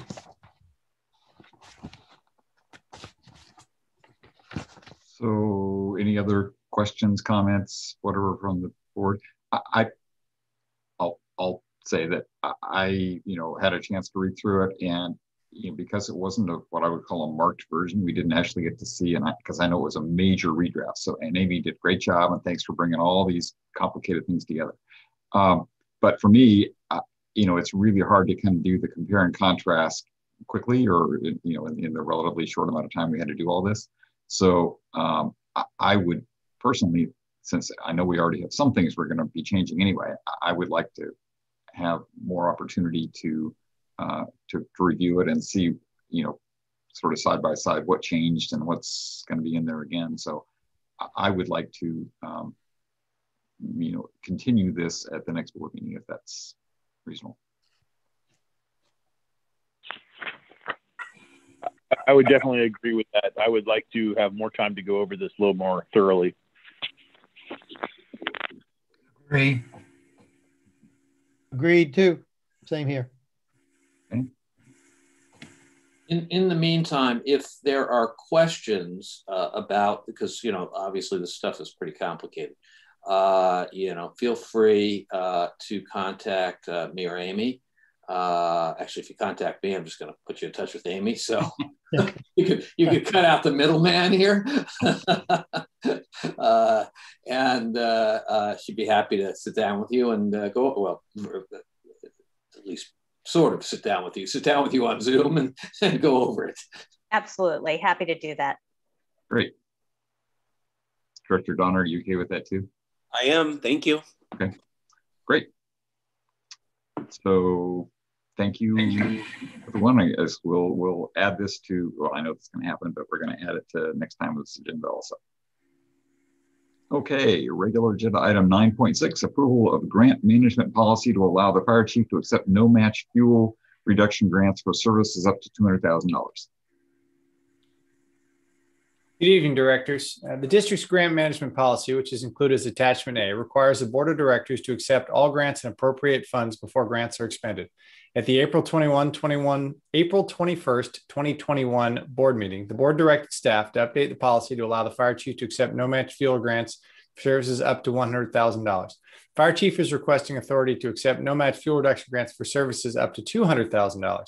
And the reason for that, as a potential good news story that is not quite ready for widespread release, is that we have received a number of phone calls this year indicating that as the grant year wraps up and as so-called grant dust, the small amounts of money which are returned from large projects which the grantee did not expend up to the maximum amount, as that money is returned to the state often moves to quickly find a new home for it, where a small, nimble, if you will, district that's able to rapidly obligate and put that money to work in partnership with surrounding landowners, this can become quite lucrative. And this year, we think, in addition to the $100,000+ that we received in a similar manner back in February, we have no indications of an additional $150,000 that's coming available. In order to accept these grants, currently we have to bring them before the board, and that can result in delays. And certainly we can call special board meetings when needed. On the other hand, What we're seeking is the board's approval, and this number can be obviously set to whatever number the board's pleasure is. My recommendation is $200,000 with the caveat that it's limited to grants for services, so not to the purchase of durable goods that will require out-year maintenance or perhaps staffing changes. Certainly not for the acceptance of anything for staffing or anything along those lines, and not for anything that requires a match. The request is to give the fire chief, myself, the authority to accept these fuel reduction grants for services up to $200,000 to allow us to rapidly accept, obligate, and close out these short notice grants that come up towards the end of the fiscal year. In the current year, we're on track to receive about $270,000 in that manner in a series of grants. And as we move into a large grant cycle, really driven by one, the increased understanding of the fire threat our state faces, as well as the significant state surpluses that many of which are being rapidly pushed out the door in terms of enhanced grant programs. We think there will continue to be these opportunities, and as the district is able to process them, success begets success, and we're likely to see additional phone calls and additional offers if we have the ability to process these. With that, my recommendation is to approve a modification to the grant management policy, allowing the fire chief to accept no match fuel reduction grants for services up to $200,000 or a different number if the board should so desire. Okay, do we have any questions from the board of the chief? I do. Chief, why the 200,000 figure? Yes, sir. The initial proposal was $100,000 to match my contract authority. And then very shortly thereafter, the phone rang and CAL FIRE was asking if we could take $150K on short notice, which made me think, well, 200 it might be a better number than 100 given the size of the grants that are in play at the moment. And is that a number that you're comfortable with, or would you like to, if you could get a little bit more grant money, would you like to have the authority to get more? From my perspective, sir, more is better. On the other hand, the question is, what is the board comfortable with? I do think there is a threshold, and 200 is what I felt comfortable with. There's a threshold beyond which we should bring the board in to accept it. Certainly with the Zoom, we have the ability to hold short notice meetings, and we can have short notice special meetings on a single topic as needed. So I think $200,000, particularly as we get started, is a good number for us to start with. Okay, thank you. Another way you might do it is raise it up to say 300 or something higher. If the activity and the volume you're talking about is going to occur, this is a window. You might have, in consultation with the chief financial officer of the district, there's two people approving it. Yes, sir. Understood. Chief, do you see the 200,000 as being too low? Are there offers of more than 200,000 that are coming out?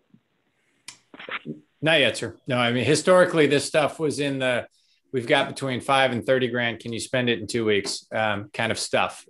We're in uncharted ground here. This is new. That the amount of money that's coming off of previous grants is rising to the $150,000, $200,000 range. As I said before, though, I think this is a good starting point. I certainly will and continue to report out on things that come in as we obligate them and we make the budget adjustments, bring those budget adjustments back to the board. I think 200,000 is a good starting point. If we find that's too low or too high, we can certainly come back and request changes as we move forward, as we learn more about this over time. Okay, great. Thank you. These kinds of contracts are low risk in most cases. So it's not, typically a capital expenditure or something of that nature, there may be a reason for a lower number. But I think the risk associated with acceptance of these, we can deliver and have a plan to do it. I would feel comfortable in raising it up. I would too. I mean, so just as a thought to follow on what John said, how about if we make it 200 for just the chief and 300 if he gets, the CFO's buy-in? Right.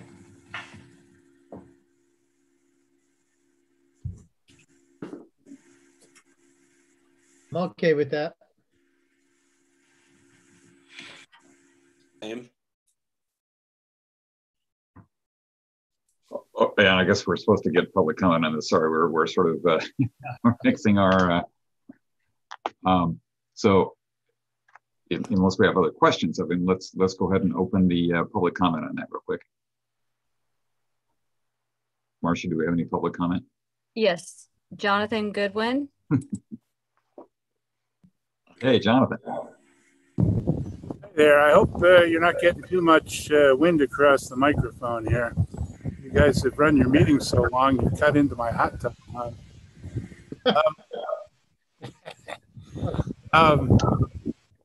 So what I'd like to know is sort of a related topic, which is there a list of projects that is like on the website or something? You know, there was this fancy CWPP and all that stuff, but I mean, I think it would serve the public well to know where exactly the district is ready to dig in. And honestly, I would like to see some kind of planning process to spend this money, you know, instead of it just being shot from the hip. I mean, and I'm sure the chief has given it a lot of thought, but I'd kind of like to see the evidence. So that's my comment. Absolutely. Section 5 of the CWPP is the prioritization of projects. Specific projects? Yeah. The areas, the specific projects aren't planned out with that degree within the area, because that would be dependent on the amount of funding that's available. And in this case, the amount of funding is unknown. So will there be a process of making, as they say these days, more transparent exactly how that will unfold? I mean, I'd kind of like to see a, you know, a kind of plan of, you know, just like you do with your financials. You know, if things go well, we get money, we'll buy this equipment and so on. I'd like to see that with the wildfire mitigation work. Okay, in my mind, that's what the CWPP has done with the tables that are included, identifying by area the priority projects. All right, I'll review that. Thank you. Okay, thank you, Jonathan. Marcia, anyone else? No, that concludes our public comment. Okay, I'll close the public comment. Now we can finish off at least our deliberations. Any more? So a little out of order. We had previously, I think we had a proposal to say it was 200,000 for just the chief and 300,000 if you got the CFO to buy in also. And I think there are 3 people say that sounded like a good idea. Yeah, yes, sir. I'm sorry. I'd be okay with that. Yeah, if it's there, let's get it. I agree with that. So, Michael, are you okay with that too? I am.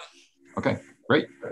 So, I guess we need to then have a motion that reflects that. I so move to adopt 200 up to 300 if requires the 2 chief and the chief financial officer. I second. Okay, any discussion? Probably not. Okay, so Marcia, do you want to take a roll call? Director Bates? Aye. Director Danziger? Aye. Director Donner? Aye. Director Jex? Aye. President Jorgens? Aye. Okay, the motion passes. On to committee reports. We had a finance, oh no, I'm sorry, we had an audit committee this month, right? We had an audit committee. Yeah, Steve and I met with the auditor and with Glorianne, and I think he was participating and covered a variety of questions relating to the scope of the audit and the plan and the time and so forth. And so I think everything is ready to roll. Yes, I don't have anything to add. Just I agree it was a good pre-meeting. all our questions, I think, got answered. John, Director Jex did a great job in putting together a list of questions, and everything was answered to my satisfaction. Great. So I don't think we had a finance committee meeting, and I know we didn't have a joint fire protection ad hoc committee meeting. How about the facility station 41 ad hoc committee? Nope, no meeting. Nothing. Okay. So I will open this up then to public comment on items 10.1 through 10.4. We do not have any hands raised. We've not received any written public comment. So I will close comment on 10.1 through 10.4. I'm sorry, Jonathan Goodwin just raised his hand. Okay, Jonathan. Hot from the hot tub. There we go. Just very briefly, I was wondering if we could get an update on what is, either now or in the chief's report would be fine, on what's happened with the Orinda group that's going to spend all that money. I mean, my understanding, I kind of lost touch with the scenario. Last I heard, they hired a guy who had no background in fire whatsoever, and they've done, they've cut down some stuff. And I'd just like to get an update on that, particularly as it reflects or as it interacts with the district. Thank you.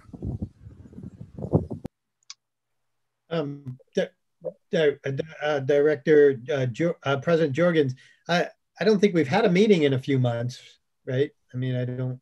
That's right. And I don't think we have any. So that joint committee has not had a meeting. I think his question was really about City of Orinda's Measure R. And I guess I would encourage you to talk to the City of Orinda folks about that. That's really, in their scope, not necessarily in the chief's scope, other than, we at some point are going to be entering into a contract with them, but I don't think that's done yet. Yeah.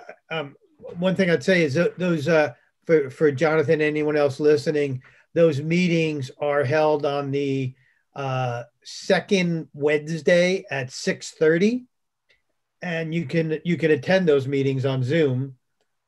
So you can tune in. Okay. I'm going to close public comment on that then, and then go on to announcements. 11.1, brief information only reports relating to meetings attended by the director at district expense. I'm not seeing any hands raised on our part, so I guess we didn't have any of those. So we can go on to fire chief updates. Good evening, directors. Battalion Chief Stephen Galing is going to provide an operations report with elements as well, relevant elements for training and EMS as well. Chief Galing. And I'm pulling up your report right now. Thank you, Marcia.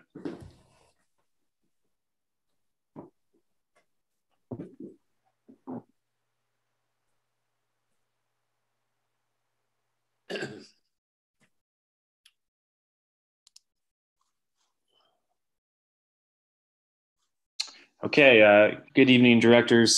Steve Galing, Battalion Chief in charge of training.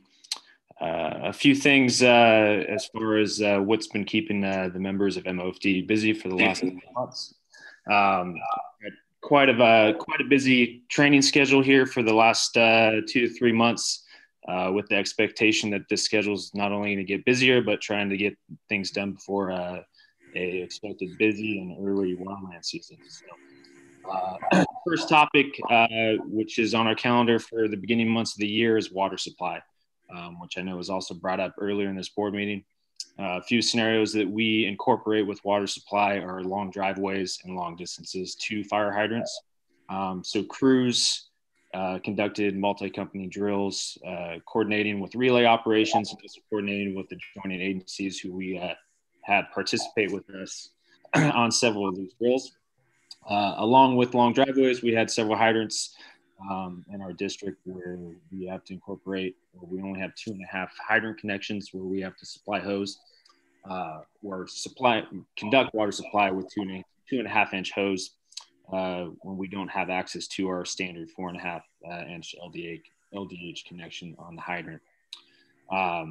with that, we have some areas where we do not have access to fire hydrants, where we have to conduct water shuttle operations, which are basically calling for water tenders, setting up portable water tanks, and coordinating basically a time from the water tenders to go from a water source back to those water tanks to supply a specific operation that is running off those tanks. And additionally, we've conducted our annual hose testing, which we do annually, that requires us to test all of the hose that we carry on our fire engines. The next drill was a familiarity and an opportunity to run multi-company drills in Bollinger Canyon. We had a property that was managed by East Bay Regional Parks at 1045 Bollinger Canyon Drive that allowed us to run not only drills for MOFD members, but got to introduce East Bay Regional Parks and Contra Costa County Fire to some of the dilemmas we deal with fighting not only vegetation fires and structure fires in the Bollinger Canyon community, which we'll have some pictures here to show you. But basically issues we deal with there, which coincide with our previous training topics, of water supply. We don't have hydrants out in Bollinger Canyon. We do have some private water sources, but again, we rely on those water shuttle operations and water tenders, which with some of the access issues that we run into, takes some increased coordination from crews and familiarity with those areas. Additionally, we've got to do some live fire drills. Crews attend live fire training in Motco, which we are invited to with Contra Costa County Fire, which crews get to incorporate drills with live combustible fire. And we also spent quite a bit of time in our own MOFD burn trailer, which is parked at Station 41, which we conducted several quarterly SCBA drills that all members of the district participated in. We just recently completed 8 members through our in-service of our TDA training. All members at some point must go through this in-service to be able to operate our TDA, which is Truck 44. TDA stands for Tractor Drawn Aerial. These members have currently finished their in-service and are working on their task book to be signed off to operate that tiller. Once these 8 members are complete, we will have 100% sign off, and all members of the district will be signed off on to operate that piece of equipment. We've been working with adjoining agencies on conducting several multi-company drills. One that has been most recent topic has been RIC operations, which we recently just had crews attend out in West County, which they operate with several other agencies and handle what we call RIC deployments. Basically, we have a firefighter go down. A RIC crew, or a rapid intervention crew, is a crew that is assigned to specifically and tasked to rescue that firefighter. So training, and we were graciously invited out to accompany some of these trainings where they had some large commercial buildings donated to them that we got to operate in. Additionally, our battalion chiefs attended the operational portion of Confire's Truck Academy, which Confire is currently in the midst of conducting a 6-week or 6-day held over 6-week truck academy, basically covering operations for specific tasks that the truck company could be tasked with. Our battalion chiefs set on that because we have the high likelihood of any commercial structure fire, we're going to be working with trucks from Contra Costa County. Additionally, we've had our TerraTorch members out working and training with operating the TerraTorch. We were able to complete several prescribed fire projects this late winter and early spring while using the TerraTorch. Specifically, several pile burning operations out in the Pinehurst area and in Canyon. We have several of our members, as we have members preparing for a captain's exam. We have hosted several acting captain training. This is an opportunity for individuals to complete scenarios and leadership training, who are basically individuals who are aspiring to be captains or considering the role sometime in the future. So these candidates are individuals who are interested attend these trainings where we discuss basically general operations of the district. Some examples of current topics are, again, water supply, which we cannot stress enough. Hopefully you can see by that being the bulk of our training topic here, but also including bridge operations, making sure we get 360 size ups on any structure fire, basically seeing all sides of the building, making sure you know where people are and what the fire is doing, and also just some dispatch roll call procedures. And lastly, EMS training. Obviously, EMS training is something that we prioritize every quarter. We had our first quarter EMS, which is a combination of target solution assignments and also receiving infrequent and high-risk skill refreshers. And this is both for EMT and paramedic training. And we also had several of our EMTs and paramedics receive training to administer vaccines, as we had a large participation in the county vaccine clinics that we've been holding over the last couple of months. So we had quite a few members that participated in those county vaccine clinics. So the last couple of months, they have been busy. We are expecting to get busy, not only with continued training, but trying to get this training done prior to what we expect to be a very busy and early arrival of fire season. So what our next quarter will entail, again, as I mentioned earlier, we're going to have our captain's exam that's scheduled for June 4th. We are getting into wildland season, and with wildland season comes several requirements that we must complete within that spring season, which is what we call refresher training, or RT-130, which basically is just annual training that all our members receive every May, April, somewhere in there, that covers fire shelters, entrapment avoidance, issues that occurred the previous season, and any changes that could be coming to this upcoming season. We will be doing lots of off-road driving. You'll see crews out on fire trails. We will be working on scheduling training drills in the community of Canyon, similar to what we did in Bollinger Canyon. We will also be conducting several live burn operations, with one being a hosted state class, an S219 class, which is ignition operations, which will be at our Painted Rock burn site at the intersection of Green Boulevard and Moraga Road. Crews will be starting hydrant inspections next week. We will also be completing side-by-side, or our UTV in service for all members to operate. We will have crews participating in the Transbay 2 BART drill coming up here in the next couple of weeks with Oakland Fire in San Francisco. And then we'll also be conducting several drills with Oakland Fire within the Caldecott Tunnel. Marcia, if we can move to the PowerPoint slides. Thank you.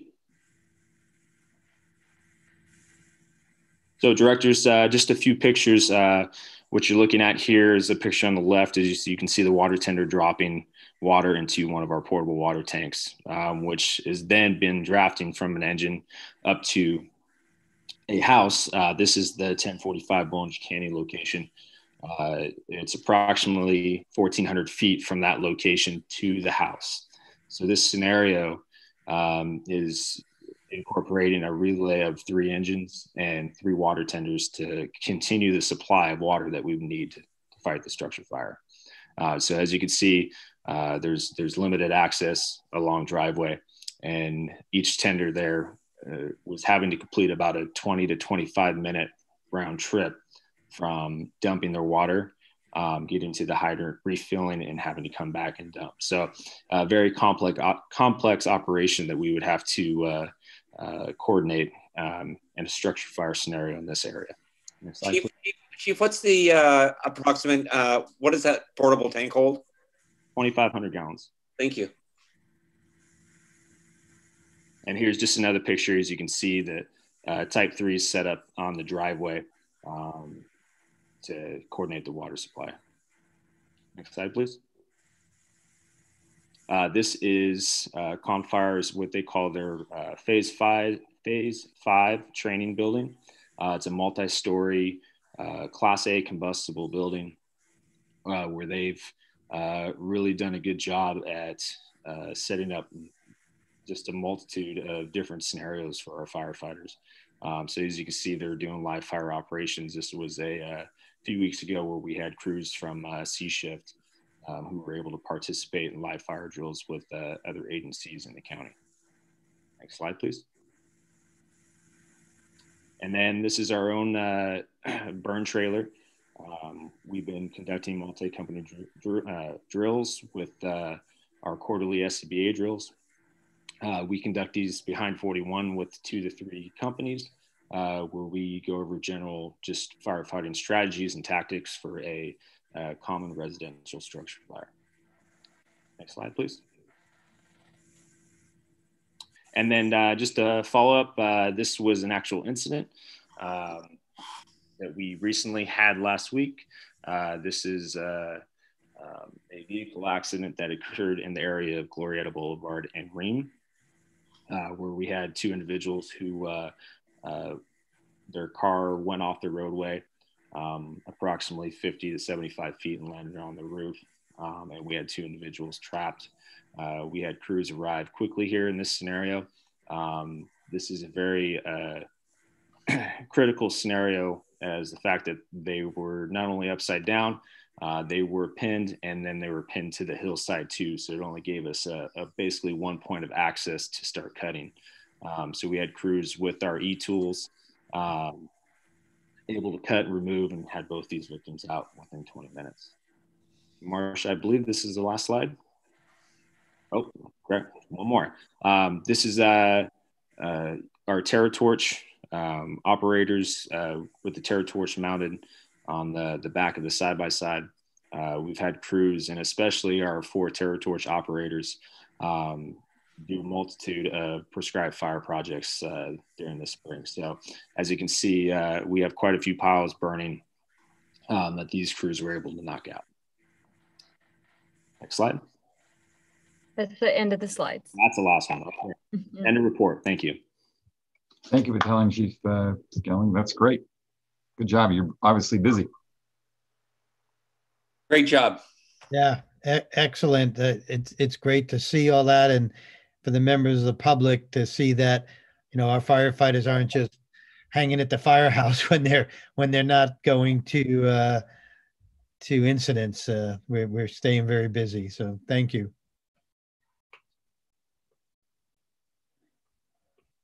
All right, next slide, please. All right, back just for the staff report on the Fire Adapted Community Ambassador Program. I believe you directors had a chance to see the staff report. Do you have the PowerPoint for that, please? I do.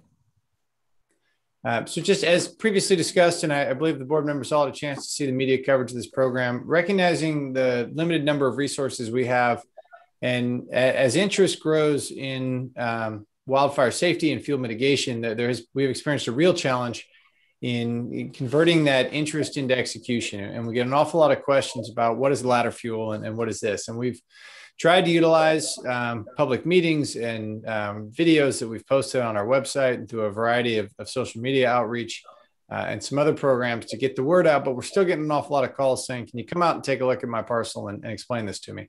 And the challenge then becomes, amidst the other competing demands on the time, be it the chipper program or enforcement on the large parcels or any of the other things, for that matter, the fire hydrant servicing and sticking blue dots on the road, all of those things come together in competition for the available resources. And so the idea of the Fire Adapted Community Ambassadors is to train some folks who have an interest in this field, to train them up on utilizing a basic form. Next slide, please.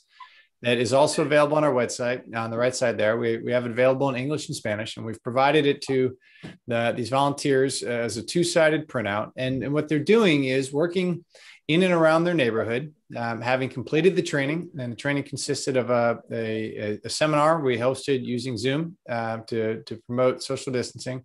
And then 2, so a total of 4 offerings, 1 in Moraga, 1 in Orinda, was specifically in the Bluffs and unincorporated just south of Moraga. We held 2 trainings in each of those sites for a total of 4 trainings. The volunteers came to 2 each. The first one was a review of what was covered in the seminar, and then a demonstration of what an assessment looks like. Then they had some time to go back, go home, go think about it, and came back about a week later and saw another demonstration, did some training with their peers, practice it, and then were essentially signed off to go forth and to spread this information about fuel reduction. They're currently working in and around their homes in their neighborhoods. It's a pilot program. It's intended to increase outreach and education, and we'll assess how productive it is. We currently, I think we have 23 folks who completed the training are actively out spreading the word. And as we are able to track their progress, we'll make an assessment about whether the time and effort it takes to organize and to maintain a program like this, whether or not that's converting to information exchanged on the street. And next slide, please. At least our initial indications based on, and I'm sorry, here's just a picture of the training. Folks going through down at Camp Olindo, taking a look at different fuel types, identifying ladder fuels, and working on techniques about how to share the information in a manner that it's going to be well received based on our experience working in this space. If you go to the next slide, please. We have an example. This is our dashboard. We're utilizing Survey 123, ArcGIS app that's free and available on a smartphone, utilizing the geolocating elements of a smartphone. You open the app, you scan the code for the MOFD version of the app. And when you make a site visit, you log in that you were there. It shows on the map so we can track progress. And then we can see not only the location of the clusters, we see they've been very busy down in the bluffs and up there in North Orinda on the south side of Ladderwasser. And we can also track the number of total visits, and then we can bore down to take a look at how many visits each individual has made and start to figure out where we can reinforce success and see some of those efforts start to convert. It'll be really interesting over time to see whether there are noticeable impacts and noticeable reductions in the amount of fuel and particularly the prevalence of roadside fuels in the areas where the FACA volunteers have been very active, which ties into the next point. Marcia, if you could go to the video. You recall that not too terribly long ago, I presented some information about the work we were doing with generous funding from the Gordon and Betty Moore Foundation to conduct ground-based street-level LiDAR of the roadsides in the district, working with NC Tech, a firm out of Scotland that makes a scanner. You see here, you see the top of Dennis's truck with the scanner on top. And this was then processed by another firm, rendered it. So if you, Marcia, you would hit play. What we see here is the 360 camera image from the scanner running down the road.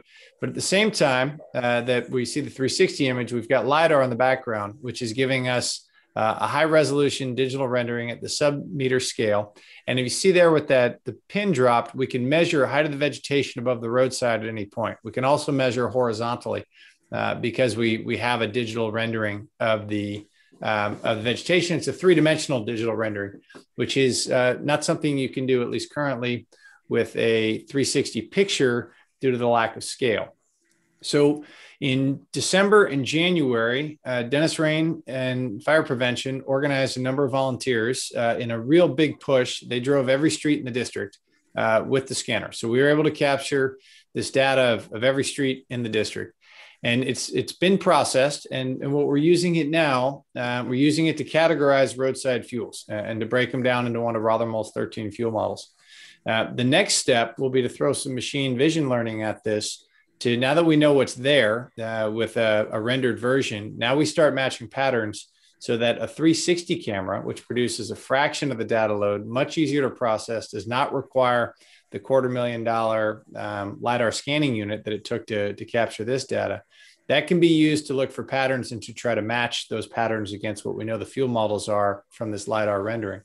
The second thing that starts setting up machine learning is going to have a hard time categorizing fuels without any baseline. If we have a LiDAR baseline, what machine learning is very good at is using the vision learning elements of AI to say, has there been a change? Is there a delta in the environment? Yes, no. And as we develop that, and as that capability comes online, what that starts to set the stage for is you do an initial LiDAR pass, ground-based LiDAR to see everything. Then you do subsequent passes with a 360 camera, much like what is currently available in Google Street View and access through Google Maps or the dedicated app. And what that then the AI can indicate is a likelihood that there has been a change at this site. And if we know the site was non-compliant when the LiDAR passed through at some prior date, and the machine says that it is the probability is greater than 80% that there has not been a change in vegetation, a significant change in vegetation since the LiDAR passed, that then flags the site for being a failure. That indicates either then that we should send staff out to look at it, or as we see in the example that's still on the screen, directly underneath those power lines where we can see ladder fuels, we can see encroaching fuels over the roadside. In the background, we can see a dead tree high and to the right. We set the stage to be able to issue a notice of violation or a 30-day notice to correct from this imagery itself, therefore eliminating the need to send out a fire prevention member to that site to assess it in person. And the potential there to increase our effectiveness and our efficiency, as we referenced in the budget discussion about technology to make our folks more efficient, allow them to cover more ground. It's really a fundamental change in how many sites a single member will be able to cover in a day. And because it's image-based, it sets the stage to, if you take this picture as an example, screenshot this and then mark it up with an arrow pointing to the center, indicating these are ladder fuels, an arrow pointing to the back, indicating this is a dead tree, an arrow pointing to the bottom right, indicating this is encroaching vegetation, needs to be cut back to 3 and 15, et cetera, et cetera, et cetera. So we're very excited about this. We're grateful for the continued funding from the Moore Foundation. All of this has been done at no cost to the district. And particularly grateful to the volunteers of Com Support 241, who undertook the time-consuming and lengthy process of driving every street back in December and January. We're grateful for that, because that would have been a showstopper for the program had we had to commit staff to it. And one of the things that becomes very exciting if we can make this work is if you think of the number of vehicles that transit every street in the district on a daily basis, specifically United States Postal Service, or those that transit every street in the district on a weekly basis in the form of the Republic trash truck. If we can mount a camera on one of those vehicles and get this as bycatch of their drive-through at no cost to the district as far as staff time, that becomes very interesting if we can capture a weekly update of every roadside in the district with a high-def digital camera, which, you know, those are a couple $100. These are not particularly expensive pieces of equipment. They're ubiquitous. The data is easy to process because it doesn't require any chunking or conversion. And through something like Google Street View, we already have a mechanism to geocode it and upload it and make it manipulatable. So very exciting stuff. It's been a great project. We've had a bunch of great partners, and I think we're well positioned to harness some of this going forward. With that, I will turn it over to Lisa Franklin for the far more exciting topic of the human resources update and what she's doing to get us ready for our upcoming professional examination. Thank you, Chief. That's exciting stuff.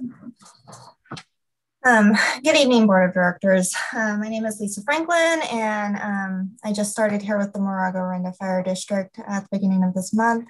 I'm very, very pleased to be serving such an incredible team of first responders and this district. So in terms of the HR updates, we're having our fuels mitigation specialist interviews tomorrow. We received 12 applications and we're scheduled for 7 interviews tomorrow. And that's that. And as the chief mentioned, we're prepping and finalizing documents, scenarios, and recruiting proctors for the captain's exam, which is going to be held on June 4th. So I'm finalizing logistics and working on those documents with the chief and battalion chief Gailing. And that's the end of my report for today. Welcome. Thank you. Thank you. Welcome. Welcome. Welcome. Happy to have you. Thank you, Lisa. And we're followed by Mary Smith with the finance report. Good evening, directors. I have a brief finance report. Marcia, if you could show the slides. I'm working on bringing up your slides. Okay, thank you. Let me move to the next slide, please. So I just want to update you on the latest strike team numbers. Our OES strike team receivable as of today is $3.1 million. We have received payments of $2.1 million. So our net receivable outstanding is about $957,000. Our most recent payment from OES was April 27th, so we haven't yet received any more payments in May. And the receivable did go up this month because we've had assignments at OES for HQ COVID support. We've had some members go out on assignments there, and we got invoices in April and May for those assignments. So that's why the receivable went up. And so we expect to get payments on those hopefully soon. We have 23 invoices that have been paid, and we have 12 invoices that are still outstanding. Next slide, please. COVID vaccine clinic reimbursement. As you know, we've been staffing some COVID vaccine clinics. In April, we had 5 personnel that staffed the clinics for a total of 39 hours. We submitted reimbursement for April to FEMA in the amount of $3,000. So the total that we have submitted to date to FEMA for reimbursement is about $17,500. And the only other item on the report is our interim audit fieldwork was completed, and all items that were requested by the auditor have been provided. And that's the end of my report. Great. Thank you, Mary. And Fire Marshal Isaacs, prevention report. Good evening, directors. Year to date, we've had 51 dead tree complaints, 54 exterior hazard complaints. Our property transfers are trending in a better direction. This is the first month we can say we've had more requests for inspections than we've actually had properties transfer. So we know our efforts in education outreach are starting to work. No exterior hazard abatements inspections yet. We'll have numbers next month as we start our inspections June 1st. Chipping 28 days year to date with 108 tons material removed. Since last month's report, we've had 16 days of chipping, 60 tons of material removed. 2 e-occupancies, those are re-inspections on our state mandated inspections, 16 R2 inspections. You can see our plan review is starting to trend back up. April, we've had 44 requests, and I know May should be right up there, seeing a lot of plans being dropped off to the office and a lot of requests. Current projects, as Lisa said, we're holding interviews for our 3rd fuel mitigation specialist tomorrow. Still working on training our fuel specialist in the chipping and software for the inspection season. Working on getting them ready to go June 1st for that inspection. As Chief said, we've completed the fire adapted community ambassador training. Have sent out our large parcel and evacuation route letters. Today, I submitted 3 grants to the state of California, 2 fire prevention grants, 1 forest health grant, totaling just over $15 million. Just because we submitted obviously doesn't mean we'll get chosen or our grants will get funded, but we remain optimistic. Our burn ban is now in effect. That's because CAL FIRE Santa Clara unit instituted their burn ban, and our ordinance that we passed last year says 24 hours after CAL FIRE does, we issue our burn ban. That messaging went out through Nextdoor, Facebook, and on our website.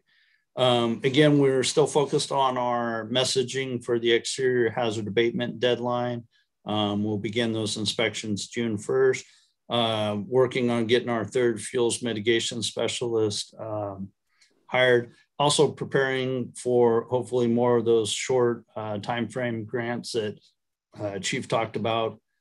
I performed 1 FireWise inspection in the El Poinel, or 1 FireWise USA assessment in the El Poinel neighborhood. I have a 2nd FireWise assessment scheduled here in Moraga for next week. So I'll be performing that. Also, another good news story. About a month and a half ago, we had a young lady, a student at Miramonte High School, reach out to us and want to know how she could help get the fire prevention message out. So Marcia and I reached out to her on a Zoom call, met her and her mother, and she had a really good idea. One of the first questions she asked us is why we don't have banners out in the community advertising our exterior hazard abatement deadline. Thought that was a great idea. She helped us design the banner. So you might have seen we have 3 banners up. We worked with city and town staff to get those put up.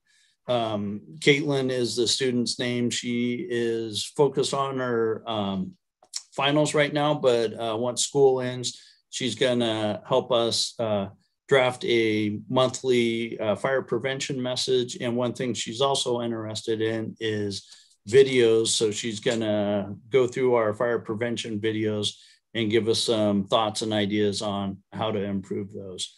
End of my report. Happy to answer any questions. Yes, Director Jacks. Yes, sir. You mentioned grants, 15 million? Yes, sir. Oh. To emphasize, sir, as Jeff mentioned earlier, that's what we've applied for. An application is not the same thing as a award, obviously. So right. A little early to start spending the money, but this was a year to go big, so we went big. Great. On those things, is it usually a 0-1, you either win or lose, or do they come back and say, hey, how about some lower number, even though you applied for a bigger number? Yes, sir. We so that's referred to as scalable, and all of our grants we indicate they're scalable. It's really a way. It's hard to say when the grant reviewers and awarding authority in the room, how much money is going to be on the table, and how many grants they're going to be trying to service. So we always try to go for the high end, particularly in a year like this, where larger projects are likely to receive a more favorable review.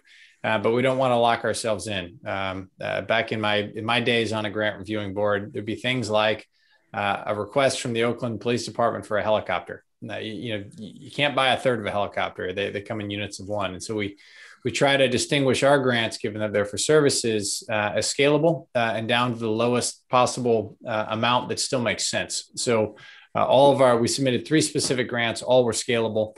At fully funded, it would be 15 million. But then you get what's approved, but it's called below the line, where it's approved but it's not funded, and they'll fund portions above the line, but other portions will not be. So the final number could be anywhere between 0 and 15 million, with just about endless combinations in between, given that they scaled down to about $100,000 at the low end for each of them. Great, thank you. Okay, so I guess we should go to announcements. I believe we have one public comment, sir. Yeah, I think the public comment comes after all of 11.1 through 11.5. Yes, sir. So announcements is next. Communications received. Yes, sir. Nothing beyond what's previously been published. Okay. And we actually have future agenda items next before public comment. The list that I wrote down was the closed session station 41 work, the long range financial forecast, the budget, the rules revision, and that was what I had. This is Director Danziger. On the station 41, I'd like to see it on a regular agenda so we could discuss it. Well, I guess, let's see, does it have to go closed session first? Can we have it, I guess, closed session first? So yes, sir. Real estate negotiations are okay. closed session. Okay, that's fine. I have one other one for the agenda, the one I hadn't brought up before. SB 804. Chief Winokur, you've given us a summary of that before, sponsored by Senator Glazier and co-author Assembly Member Bauer Kahan. I'd just like to see that actually on the agenda, just with a brief summary. And I'd like to see the board perhaps take action to support that bill.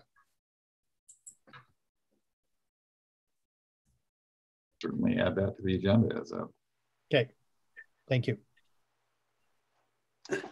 Anyone else?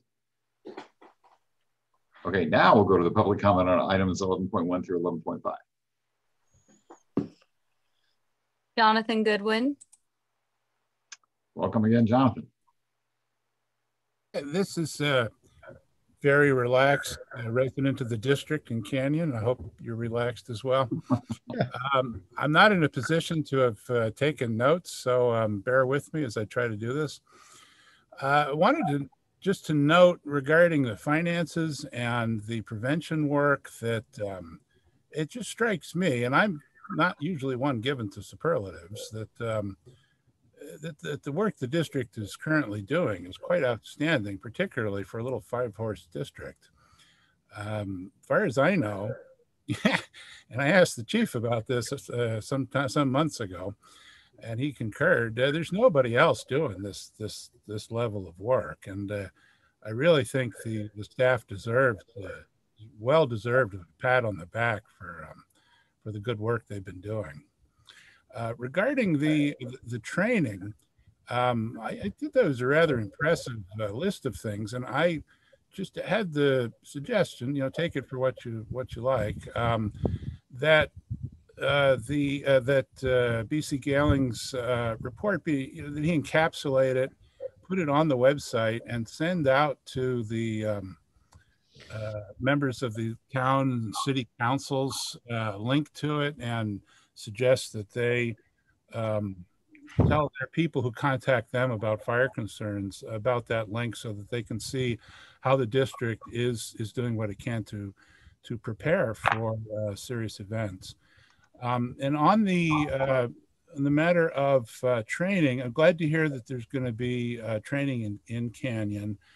I want to suggest that, I'm sure that whatever is planned is already planned, but in future times, in addition to bringing in the agencies that you spoke of, particularly in Canyon, that next year sometime, that you consider bringing in the City of Oakland Fire as well, because their response here is probably a little faster than MOFD, at least regarding Station 6, possibly Station 24.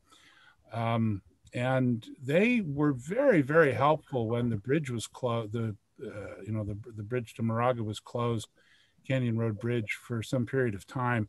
Particularly Chief Luby did a really commendable job of having his people out here and train here, because MOFD wasn't able to get here during that period. So including Oakland, I think would be would be a positive thing as far as I know, if that's workable. And lastly, I just want to advise the chief that on the MOFD water tank, the chain and lock that I mentioned, they're supposed to be on that valve. The status has not changed on that, so you might want to double check that. Thank you very much.